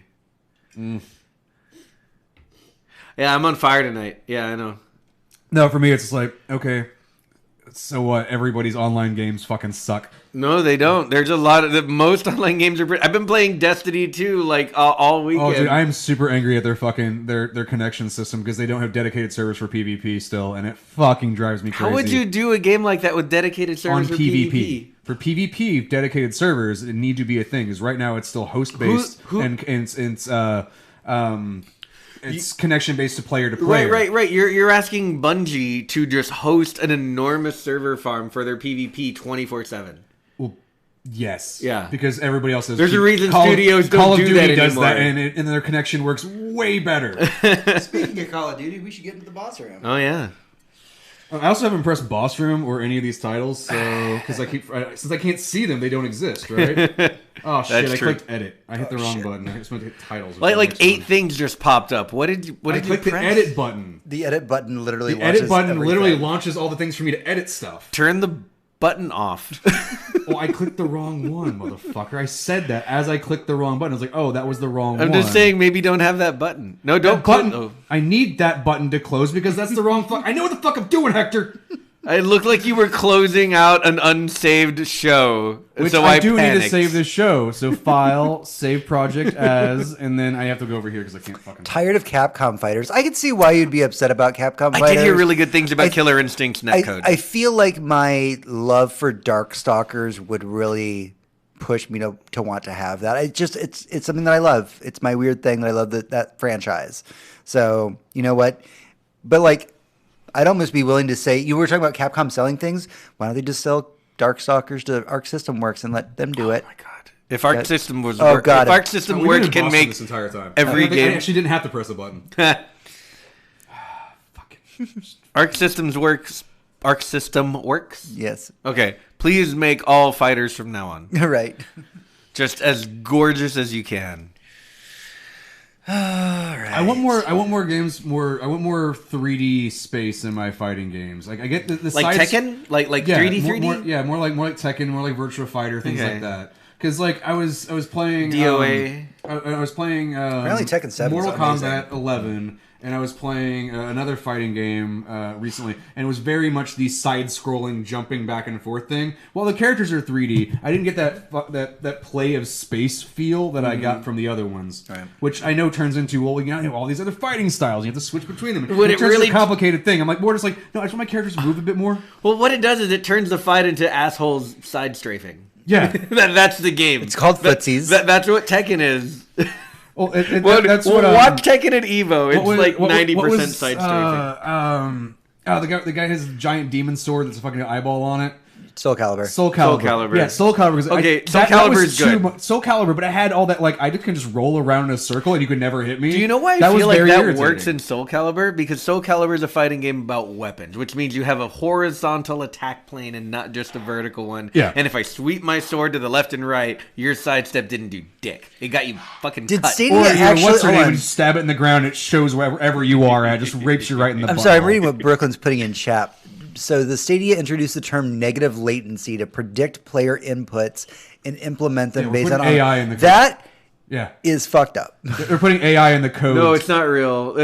I mean, you know what? I feel like that might really work for average players, and professional players would burn it to the ground. Yeah, They I have would a question. storm Google and burn the I technology. have a question because Destiny is one of the games they're testing out on this Stadia, right? And if they're going to be putting this predicting movement thing, you better predict me fucking teabagging a fuckload of people whenever I own the shit out of them. So here's, I think maybe we as a group gave up on Stadia. Actually, I That's don't probably see that. why we didn't. Yeah, notice, probably. Probably why we didn't notice that bit in the news because that doesn't. I saw that and I went, that's dumb. That doesn't make And any then sense I to me. immediately forgot about Then it. again, Google projects, I mean, usually end in failure. This shit's not so going to last a year. Yeah. Not even a Yeah, fucking year. no. Like, part of Agreed. me wants to, like, get into it because they're giving you Destiny for free. I'm like, okay, I'll test the game. I know how it works within a new system. And I think that's, for me, the only way I can test it. Like, I would need somebody who plays But you fucking need someone Street to play Fighter. with. How many people are going to play Destiny on Stadia? Weirdly, I don't know because it's not going to be PC. It's not going to be cross play. So if you play on Stadia, you only play with other people who are on Stadia. Yeah. So, Brooklyn like, says he's going to 5. review it for us. Yeah, you can review Stadia for us all day. All right, man. because I want people that did like fighting games. Like, how does it work on fight? We need you to know a game in and out. Yeah. And then play it on this new system. Be like, is it good? Brooklyn, if you're willing to do reviews for us, I might be able to actually get you some like game codes so that you don't have to pay for games. Mm-hmm. I'll But let not you for know. Stadia, because No, I mean specifically if he's going to review Stadia things, I can get him Stadia codes. we can Stadia codes, but not Stadia stuff. Right. Like, I would totally love Google just be like, here's a Stadia boxing Right, thing. right. That I did hear that Samurai Showdown did not go well. So unboxing videos are a thing. Can we just like literally whatever packages we randomly get, just like shoot like on our phones, like I'm gonna unbox this, and like we just keep posting it up on YouTube. I stopped watching unboxing videos like Yeah, 8 but years ago. 5-year-olds don't. So Do they still watch those? no, dude, they fucking love that shit. I don't understand. No, I'm If just, you buy it, you open the box. If you don't, Right. Okay, we need to get to this boss. Right? Yeah, We got a that's lot of true. shit we got That's to true. get through here and unpack. I would prefer not to unpack our shit while we're watching the show. Like, can you do that in the other room over there? Yes, I can. Which I might need to do soon. All right, we're ready. We're in the boss room. Our main event, the boss room.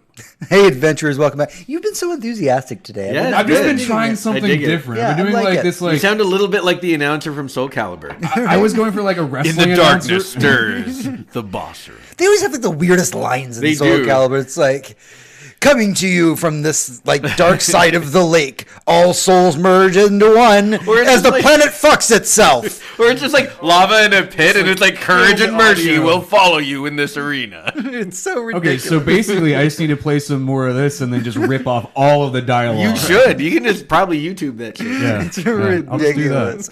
All right. So the boss room. So for a while now, game companies have been really struggling how to make AAA games with huge budgets and release them for only $60. And if you've been Ooh, I've got an answer. Maybe we just raise the price by like 15 well, bucks. boss room over, guys. We can pack it up and go home. Tony's got the solution. Done. It was that fucking easy. Oh shit! I'm getting just a call 15 from bucks. like Bobby Kotick right now. He says he's sold. So because of this, we've seen the rise of a lot of very anti-consumer practices. We've been seeing microtransactions, loot boxes, lots of ways, just straight up gambling within video games. Oh, yeah. It's like I think the newest like NBA game or Yeah, something. the- Yep, has- had NBA actual 19 was actually rated slot machine. for like 3-year-olds, Yep. but in the commercial shows them like pulling slot machines. Yes, and roulette wheels. Let's Yeah. not forget the roulette wheel. Right. You know, this is literally a game that is rated for 3-year-olds to play. Yep, It's ridiculous. because it's not That's violent and not- there are no boobs. No, And- also because they with that one exception. No, a lot of times these things get added in after the fact, which we'll talk about here in a second. Right. So Yeah. because of all these microtransactions and all this stuff, there's been kind of a rise recently in what we're hearing called battle passes or season passes. Things like Fortnite have it. Lots more games are talking about going down this road and implementing this kind of battle pass or season pass. Right, so the way that these work is you basically buy what amounts to a season of the game, and it lasts usually for several months, usually not less than like 2 or 3 months. And as you play the game, you earn experience, and as you earn experience, you unlock things in the game, cosmetics, little maybe like some You gamify your game. yeah, you gamify your game. You get maybe new weapons, maybe new skins for your weapons, maybe little trinkets here and there, or some resources like in Destiny, which I'm doing right now. There's like weapons and armor you might have already gotten, but at a higher level. There's stuff like that. It just gives you the impetus to keep playing, and usually the end of this leveling system is so far away that you'd have to devote like 10 hours a day to playing it to get to the end. And that's the point. They don't want you to get to the end, but they want you to keep playing because there's always a reason to play. Right. And so kind of amid a lot of speculation on how the newest Call of Duty game, I believe it's just called Modern Warfare, is going to handle microtransactions, because we've literally seen pictures of like the inside of the code of the game, seeing like this is where loot boxes can go. Yep. Activision came out this week and said, hey, what we're going to be doing is we're going to have a battle pass. Mind you, they didn't specify if there will or won't be microtransactions in the future. But they did say, hey, the way we're going to be approaching microtransactions is to have a battle pass, a season pass, pay us a certain amount, and that's the content that you'll be getting. So now that we've kind of broken down what a battle pass or a season pass is, we're going to use those words interchangeably, so just accept that. Battle pass is good. Yeah, it's a good one. I want to know, is this really the answer to the problem that game developers are having in making more money because they need to spend more money to make bigger games? I mean, this is right. At the beginning of this discussion, I said microtransactions exist because AAA games cost more to make, and therefore need to find a way to recoup that cost. And right? When your staff goes from 100 people to make a AAA game to 600, that's 600 more people that are making your game that you now have to justify $60. I mean, it's 500 more people, but yeah. Yeah, I did bad math in my head there. I realize now that I'm an idiot, but but yeah, you see what I mean.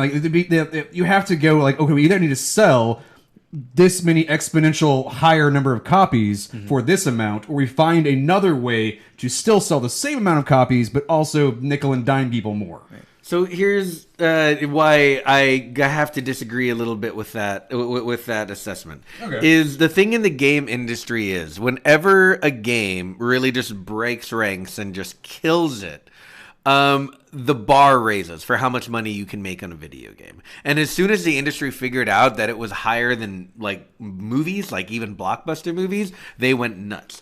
And all of a sudden, they're kind of the most money-making business on the planet at this point, at least when it comes to entertainment.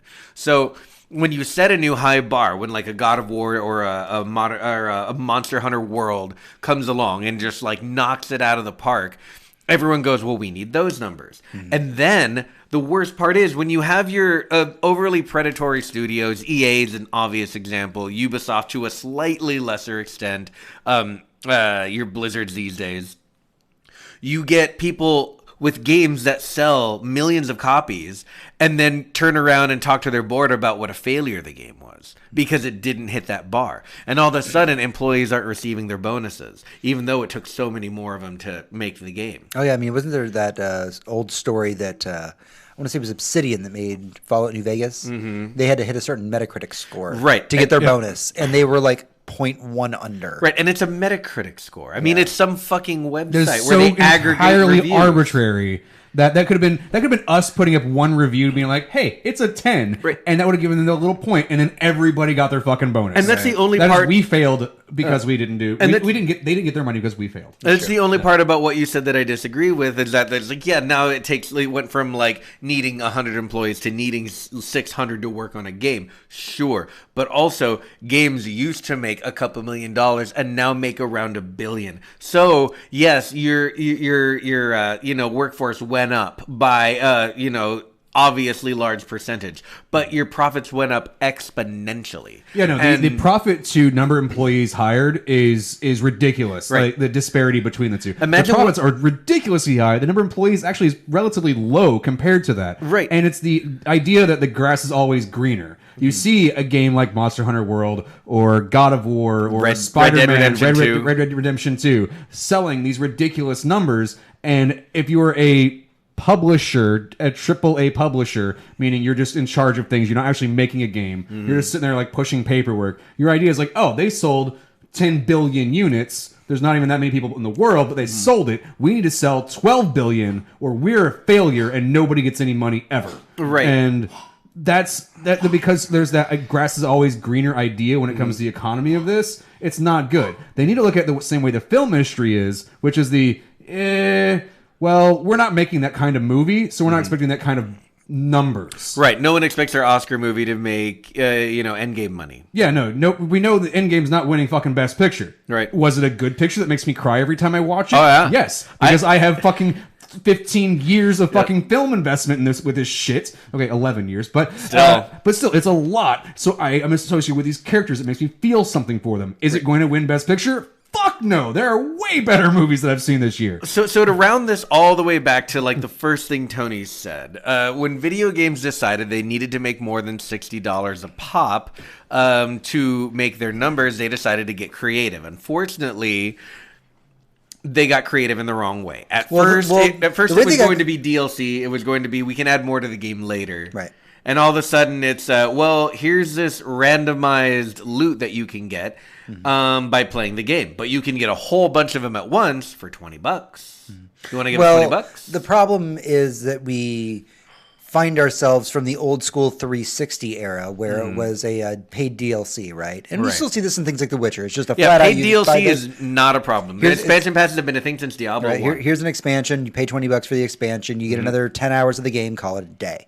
So that works perfectly. But then you have, and I hate to keep bringing this up, but what happened was making giant expansion packs was too expensive. Yeah, it's expensive to make a good one because everybody expects an expansion to pay between $10 to $20. Right. And something like The Witcher, like Blood and Wine, I mean, that's like another 30 hours of content, right? Yeah, easily. About 40. Yeah. So you've got this expectation in place where you have to make these grand expansions, but you can only charge so much for it. So what the games industry did as a whole is they turned an eye towards the mobile market. Right. And the mobile market at the very beginning really they're the ones that really made microtransactions what they are today. Because their games were free to play. Right. Their games were free to play.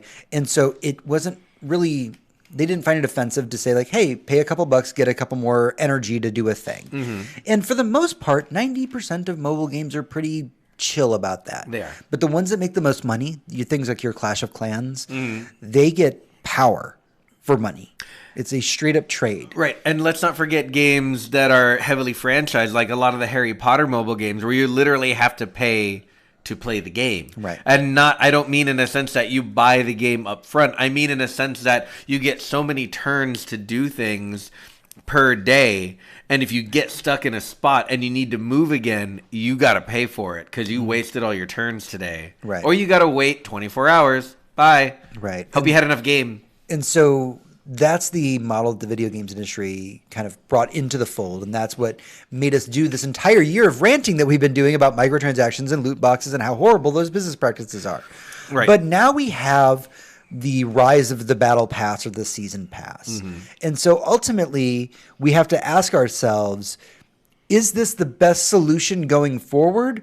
Or is this just, we're accepting it because we're not being beaten up the way that we used to be getting beat up? The evil I can deal with for right now. You know what the great thing about a battle pass is, and this is true in all the battle passes I've ever seen, even for the Call of Duty Black Ops one that released last year, is if you look at the battle pass and you look all the way to the end of the levels, because there's always an end to the levels, even though it's ridiculously far away. They're like Golden Dildo is the right. level Golden 25. Dildo is like level 1,750 prize, and you can get there if you try really hard. But you can see every reward you will get along the way. And you can plan on what you really want to hit. It's enticing you to keep going. Right.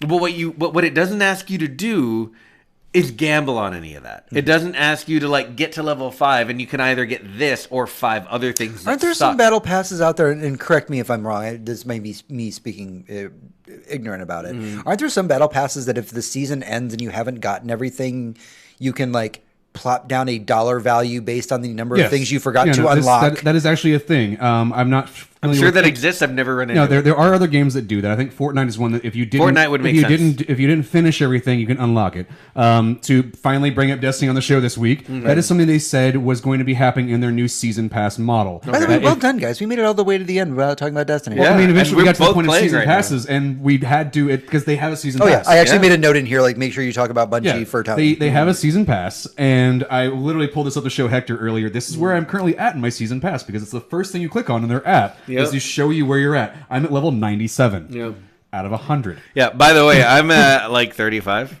Yeah, and I we play started a the lot expansion more. the same day. I play a lot more than he does, but actually, even people I know that play almost near as much as me haven't necessarily got him because I game the system by forcing it to give me more levels. But that's a different way to do things. What I'm saying is Bungie's already said, like, hey, towards the end of the season, if you haven't unlocked everything, we don't know what the cost will be, but we'll have like a, hey, just buy the rest of your levels price, where you can just buy all the rest of the stuff if you want it, and it's super not necessary. Yeah. And having played through nearly every fucking level of this, so 97 out of 100, so like tonight I'm finishing it. Right.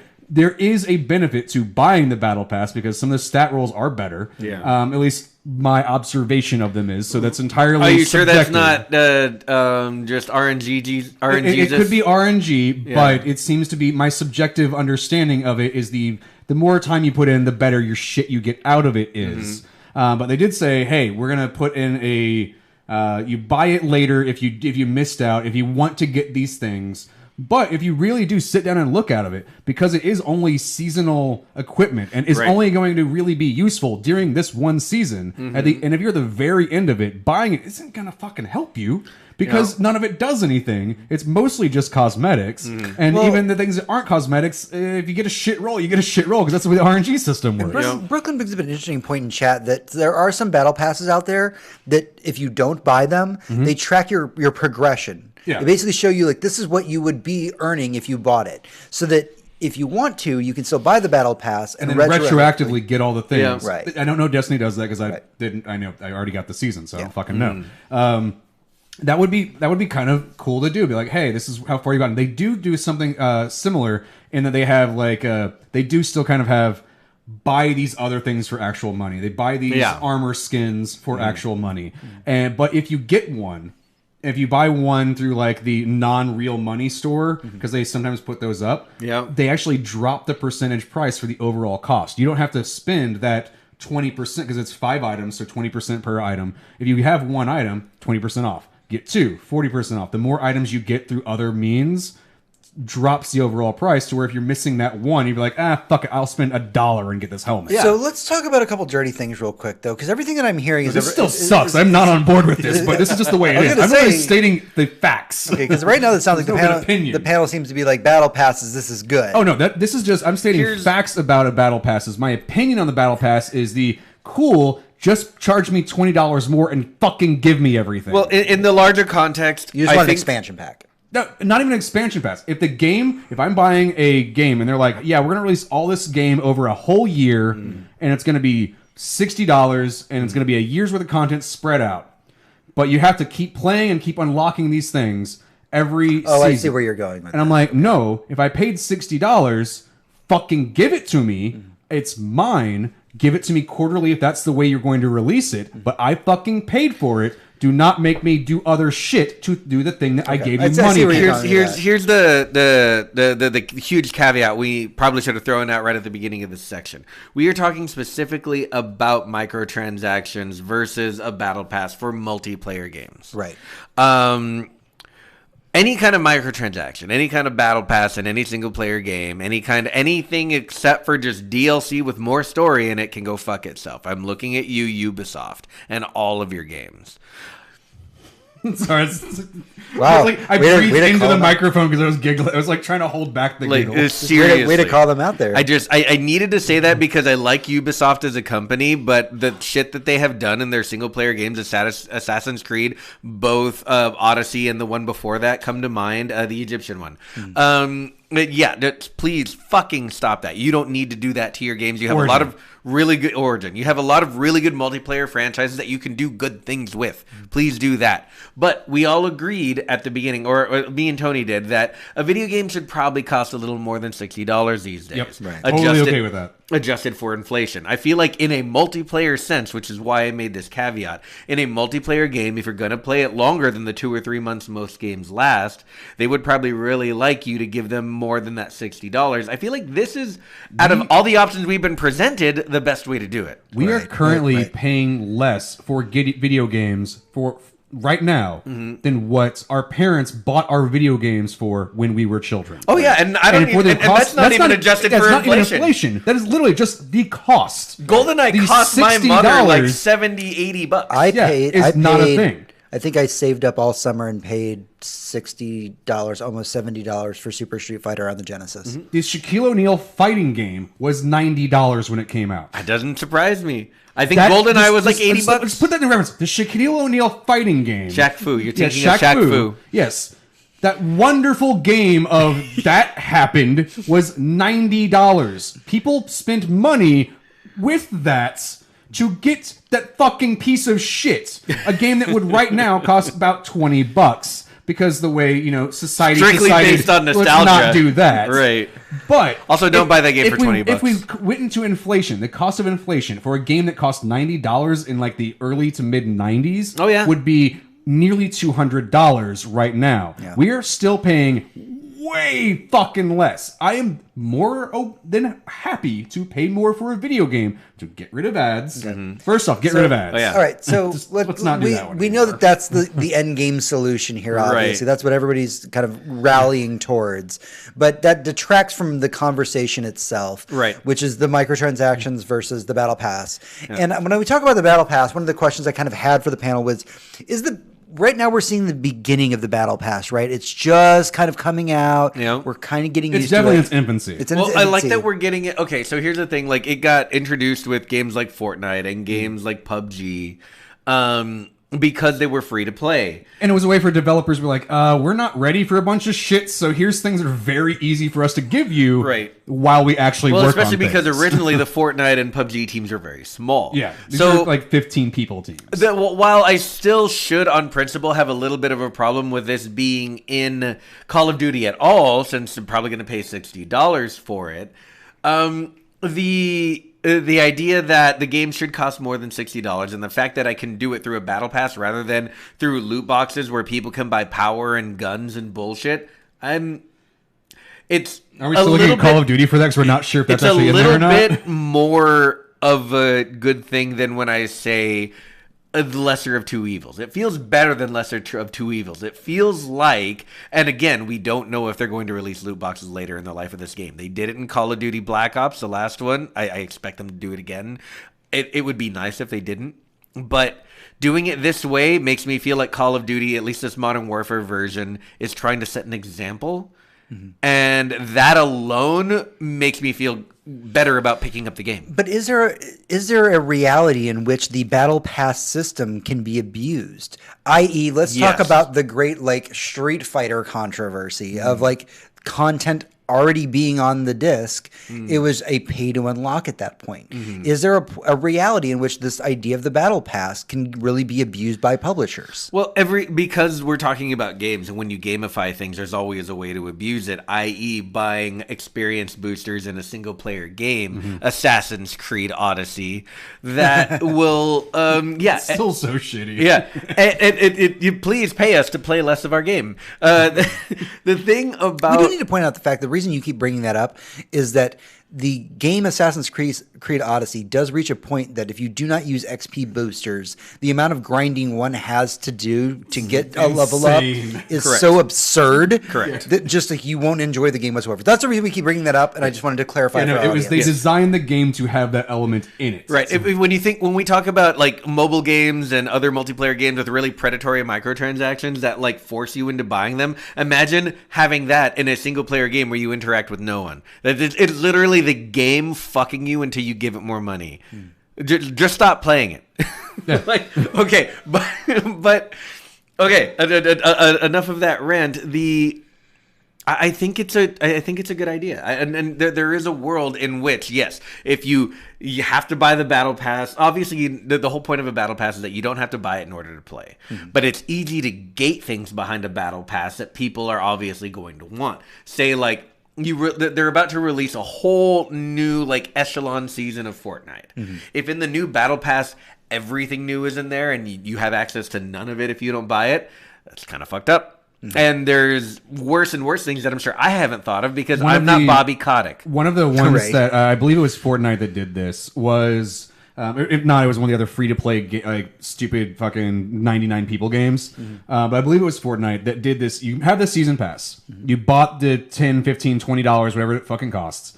But then they did a seasonal event within that one season that if you did not purchase the microtransactions to get that chance to get those items, you did not get them, even though it was a season within that seasonal pass. They micro-seasoned it. Yeah, So that sounds like a Fortnite move. No, we put Battle Pass in your Battle Pass. And they did the math. Yo, dog. It was impossible to earn these items in the game based on the way the game worked. Right. And if you were to try to spend money to buy them, the RNG chance of getting the items that you wanted was nearly like if you had perfect RNG was $250. Jesus. To then have the chance to find it was definitely Fortnite because it was a stupid axe thing. To buy the final one, there was an additional $60 to get the one that looked different. If you had perfect RNG, because it was an unlock system you had to unlock every single piece along the way. Yep. And guess what? There was no doubles protection. There's no duplicate.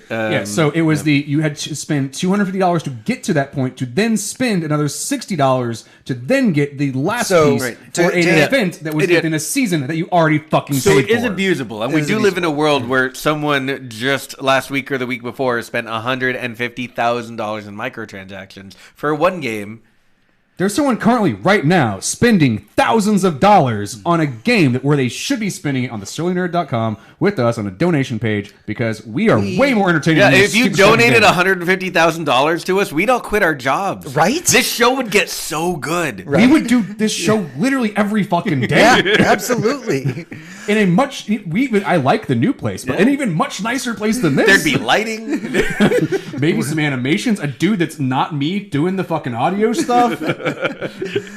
So let's wrap this whole thing up because I feel like we're of two minds here when we talk about battle passes. We seem to be like, yes, battle pass, but also when we look at it from a critical eye, we go, Well, it's the we've been fucked enough to know when we're gonna get fucked. Well, sure, but at the same time, it's like they put away the chainsaw, and this is like the paddle with only just the tiny spikes on it, and it's like, you know what? I want to know about your nightlife. Net sometime. win. I mean, like I have a very interesting evening time. And yours is very horror movie, and I'm very intrigued and want to know more. Like to quote Professor Hulk, I see this as an absolute win. We're going in the right direction. Yeah. Even if we ended up pushing time through him instead of him through time, we're going in the right direction. You know, my immediate complaint whenever I started talking about Destiny stuff was that like I paid for it, so just give it to me.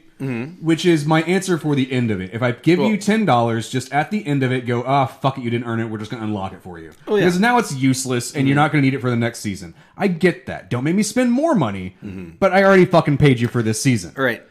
That seems okay to me. Like that's not fucking me. The fucking me is I gave you $10 for the chance to play the game to then earn the thing that's now going to be $20. I'm just throwing an arbitrary number out there. To say you get the rest of it, and that seems fucky for me because I already gave you money to get to do the thing, right? And now you're fucking me because I didn't have enough time to do the thing because Grandma got sick and I've got to take care of her now. Like fuck you for making me spend more money on something I already spent money on. Also, to be fair, nobody has any idea how many microtransactions your grandma has. True that. They're both dead, so none. Wow, way to make it dark. No, they died. I can't control that. If you think I can control that, this show would have a lot more viewers.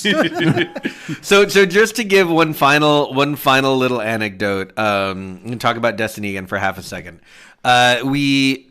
When the game came out on Steam, decided to get back into it because they improved the game in a lot of ways that I was asking for when I stopped playing. We still get to play together. It makes me sad. We were planning. Yeah, but you've been playing on Xbox, and there's no crossplay yet. I've been playing on PC as well. Okay, well we'll get there. We're not Steam friends, so we need to do that. How are we not Steam friends? I'm friends with like 3 people on Steam. Okay, so anyway, I'm friends with Hector on Steam. I'm not friends with you on Steam. I buy him hentai games just so they have to be in his library. They're in my line so that I can never run for politics I'm now. friends with Lash. It's the only reason I did it. Literally, I'm friends with our friend Lash, and that's it. I am not friends with anybody else on Steam aside from like 3 other people. So when me and my friend Ross, who I am playing Destiny on Steam with, bought the game, I just bought the new expansion, Shadowkeep. He bought a package, and it came with Shadowkeep, but also the previous expansion that we missed, Forsaken. So I've been running around this game, doing all the content, playing with him, and we've been doing everything. And we got to a point where we're just kind of like, trying to grind out our gear level. We're done It's with MMO-esque. You gotta get to that. Yeah. Now I gotta get higher level. Yeah. Well, we're done with content, but we're still playing. We're still enjoying the game. And the other night, I was playing with him, and he says, "Oh, we should just go do this quest real quick because we were playing Crucible. Someone killed me with a weapon that I recognized from Destiny 1." And I was like, "Oh man, that's an exotic. I wonder when they put that back in. I need to go find that quest." And he says, "You don't already have that quest?" And I'm like, "No." And I look it up, and it came out in Forsaken, and it was a Forsaken only item. Yeah. And you do not have access to that. That made me go back and buy Forsaken. And now I have Forsaken. Which is really fun to play, just from the story. Right. And I knew all of that going in. Everyone said, like, look, you don't have to buy it right now, and you probably shouldn't. You should grind your light level. Wait till you get to the point where you want to play it. If you get to a point where you want more content, it's there for you. And you got to that point already. So what happened was, I went back and bought a previous expansion that I really just didn't plan on getting because I wanted to play the game more. They got $24 out of me like that. They didn't need to offer me a battle pass or microtransactions, which I would never spend money on. They just had good content waiting for me in the wings, and they threw it up in front of me enough times that I was like, you know what? I like this game, and that's a full featured list of content, and it has items in the game that I want access to. So, yeah, I'll pick that up. Yeah, you essentially bought another year of content. Yeah. You bought 1 year. I'm not sure how you bought it. I just bought Shadowkeep. You bought Shadowkeep. Yeah, because I own Destiny 2 through Blizzard. Yeah, you got you got 1 season worth of content. You're like, I'll spend, I think it's $25. Yeah. Or unless you go online to the one website, it's 20 because they offer a 15% discount. Right. Green Man Gaming is something I recently I was discovered. drunk and I was already in Destiny 2, so I literally pulled up the game store and was here like, you go, and it's like, there you go, you can grab it right now. Yep. It didn't even make me restart the game. No, because it's just a license unlock. Well done. Yeah. And that's. To me, that's kind of awesome because they had seasons, but there was no season pass. There was you either buy the whole season or you don't buy any of the season. Right. And now they're like, buy what the fuck you want. And our old stuff is just bundled into years. Right. And every year we'll give you more of it for free. Right. And all the bows came out in the year that I skipped, and I want all of the bows. Oh, the bows are awful. I love Destiny bows. talk aside, because we are going to do a Destiny pod. Over. We're going to do a Destiny one later. Yep. But for right now, this season pass, right now, my exposure to it has been through Destiny. Yeah. I've also been exposed to it a little bit through Fortnite. I played a lot of Apex Legends. They had one Apex there. Legends has it. I've been exposed to that. And I think Paladins has one now as well. Yeah, Paladins has one for a little while. Yeah, So it's been a free-to-play game. In fact, I think I bought one of the seasons just because I was like, hey, I play this enough. I'll throw $10 your way. Why not? And I didn't do dick all in that season. I just gave them $10 for me to not do anything. But the game was totally worth it. It was free. Fuck it. Why not? It's just not Overwatch.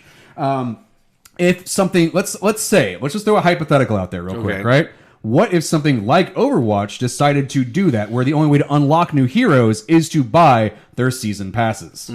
Let's say, because that is a game that is, once you buy it, you get everything. You get all their updates. You get access to those servers that are up all the fucking time. Those dedicated servers that you can just jump in and play on at any fucking points. They were like, hey, microtransactions of buying skins isn't enough. We now want you to unlock your heroes by paying for them seasonally. We will give you a new map and a new character every season. And most games that aren't Overwatch do that, and I hate it. Yeah. The whole strength... Well, and you know what? Those games are designed differently from Overwatch. Overwatch is a game where if you don't have access to every character, you are crippled. Yeah. Same with maps. I mean, the map thing wouldn't even work for Overwatch. So I'm just coming from historically from games like Halo, where it would just go, oh no, you just don't have, if you don't have access to you don't have this you are map, not we in kick that, you off the server. No, it's not that server. You just you go, it queues in, goes, nope, wrong queue, nope, wrong queue, and then finally puts you in the right queue. Right. So I don't know. That's the way It's a worked difficult historically. thing to talk about because battle passes are such a new product, and that's one of the reasons I wanted to bring it up on the podcast. I really want to get people's feedback about: is there a battle pass that you like? Is there one that you don't? Obviously, it seems like Bungie's doing it pretty well. From what I'm hearing, like I mean, Fortnite was up until the point where they were doing the thing that until they like did Super that, Greed happened. Yeah, Super Greed kicked in and was like, oh, that's And ridiculously we can't predatory. really say anything about Call of Duty because there's a very not yet. there's a very real chance that the Call of Duty one is going to have loot boxes at some point. I'm almost definitely picking up Call of Duty, and I will report the second they throw in some loot boxes. Right. But for some reason, I don't know why I'm getting this feeling. I think they got enough bad press when they did it to Black Ops that they won't do it this time. Maybe. Yeah, Maybe they don't give a fuck. We'll find out. The PR backlash against Call of Duty at this point, that if they do not do one game right, that they are going to lose their franchise. It's the old adage that like one is anomaly, two is data, and they really hadn't done this to my knowledge before the Black Ops game, where they released the game fully formed, fully reviewed, ready to go, and then like 3 months later they just add in all the loot boxes and all the pay to win. If they do it again, all of a sudden that's a trend, and I feel like the backlash will get way bigger. Yeah. I think Call of Duty. So this is my prediction actually for Call of Duty, that this one, they have the ability to add microtransactions to them, the kind of pay to win aspects, but I feel like it will be probably 6 to 9 months before they add that in. They want to get that initial before goodwill. the next one comes out. Let's they not want to get that goodwill first. Let's not forget this is a game that is coming out that will have an entire section of its game walled off that only PlayStation can play. Right. Yeah, which by its exclusive modes. Let's see. Exclusives are a separate side subject. Yeah, that I we're, know. like, This is a whole other can of worms. We're not going to talk about should that. not open because today. I honestly, that's one of the reasons why I'm not going to get this Call of Duty game, even though I'm interested in it. It's very good. Is because even on PC, Xbox, Stadia, everywhere else aside from PlayStation, which is arguably the worst option to choose, is going to have a year or multi-year exclusive for basically half the fucking game. Well, it's 1 year, like, but then the it's life like cycle of 12% a game. the life cycle of a Call of Duty game is 1 year. Period. Which is exactly like, why would I even it's- buy this game that I actually am interested in? Because I'm not going to buy it for PlayStation. I'm not going to go out of my fucking way to do this. No, Lord, no. When I have much better frame rates on literally everything else. I will get it on PC. The only reason I'm not bothered by the Sony exclusive cooperative mode is because it's horde mode, and I hate horde modes. So I don't care. But that's actually a great justification. Yeah. So I also generally hate horde modes, but for me, it's the principle is important. The principle is that you created part of this game, and then you said "fuck you" to literally one fucking or to everyone 4/5 of the gaming universe. Yeah. Because it's like, wait, you take it by consoles and PC. That's at least 4/5 of the gaming population said you can't have this because you're not good enough to go with us. One thing to mention, though. So fuck you. One last thing to mention about this mode and about Call of Duty in general that I feel like does deserve mentioning before we sign off is that this Modern Warfare is entirely cross-play across every console. So having one mode locked to one console is going to make that mode a ghost town. Okay, so let's get back on track. We need to wind the show down. We've been going for quite a while here. Yeah. Final thoughts about battle passes, positive, negative. Now's the time to get it out there. Again, step in the right direction. I see this as an absolute win. It's not obviously success, but it is in that direction. Okay. I'm still wary about where battle passes are going because they can be easily abused into the system that we already have right now. And it's going to take a couple of fucking bad eggs to do exactly that. And the industry will bend to that idea. Like an Activision. Maybe Activision or EA. Let's quit fucking mumbling. Let's just say Activision EA will totally fuck this is idea Activision over. doing it in Modern Warfare. So we'll see what Activision does. Yeah. You're absolutely right that it does take like one company abusing the system and being very successful with it to make everyone copy. How every game, if you do not sell 10 billion copies like the last guy did, you are at a loss. So if you don't sell 10 billion fucking battle passes that now have microtransactions in them, but also that battle pass isn't seasonal and they're going to have seasons within that season, then you're also fucked. Think about how easily it is to game this fucking idea Oh, it and to is. fuck your players over. Yep. Which is why I'm more like, hey, maybe I just pay you. Let's say base $60 and then $10 per season, so $40. Maybe I give you a fucking $100 and you give me all the fucking content and I don't have to fucking deal with this shit anymore. And then I can also play with my friends and you don't sell exclusive shit because that's also fucking stupid. Tony has very strong opinions about this. I appreciate I'm that. just willing to pay $100 for a fucking game that I like. Is that not so fucking bad? I'm willing to give you a fucking $100. That's more than your game sells for if you just fucking give it to me. Honestly, Tony, that's And let what me I play with my appreciate friends. about you. Yeah.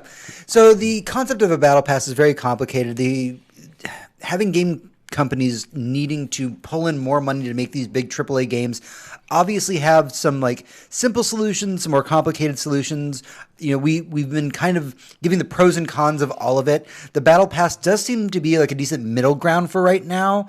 Again, until somebody abuses the system, but for right now, it feels like a step in the right direction. You know, I was a person that was happy to just drop $20 for DLC for Halo 3 back in the day because it just felt like I was getting what I paid for. It was fantastic. The additional $20, $30 for just like 5 maps. Yeah, another couple hours of story. So much, not even story, just maps. just Literally maps, yeah. multiplayer maps. I spent so much money within Halo to be like, no, that map came out. I need that now because I can't play with my friends and we have to do this. Yeah. Right. We have to own ourselves. We literally just played against each other. Right. Like, All right. what the fuck? I spent so much money on bad things. Yeah. But I am curious about everybody else's opinion about battle passes because they are such a new concept. They are such a kind of a fresh concept. I mean, does this have the potential to be abused? What do you think about it? Are there any games that you're playing right now that have battle passes in them?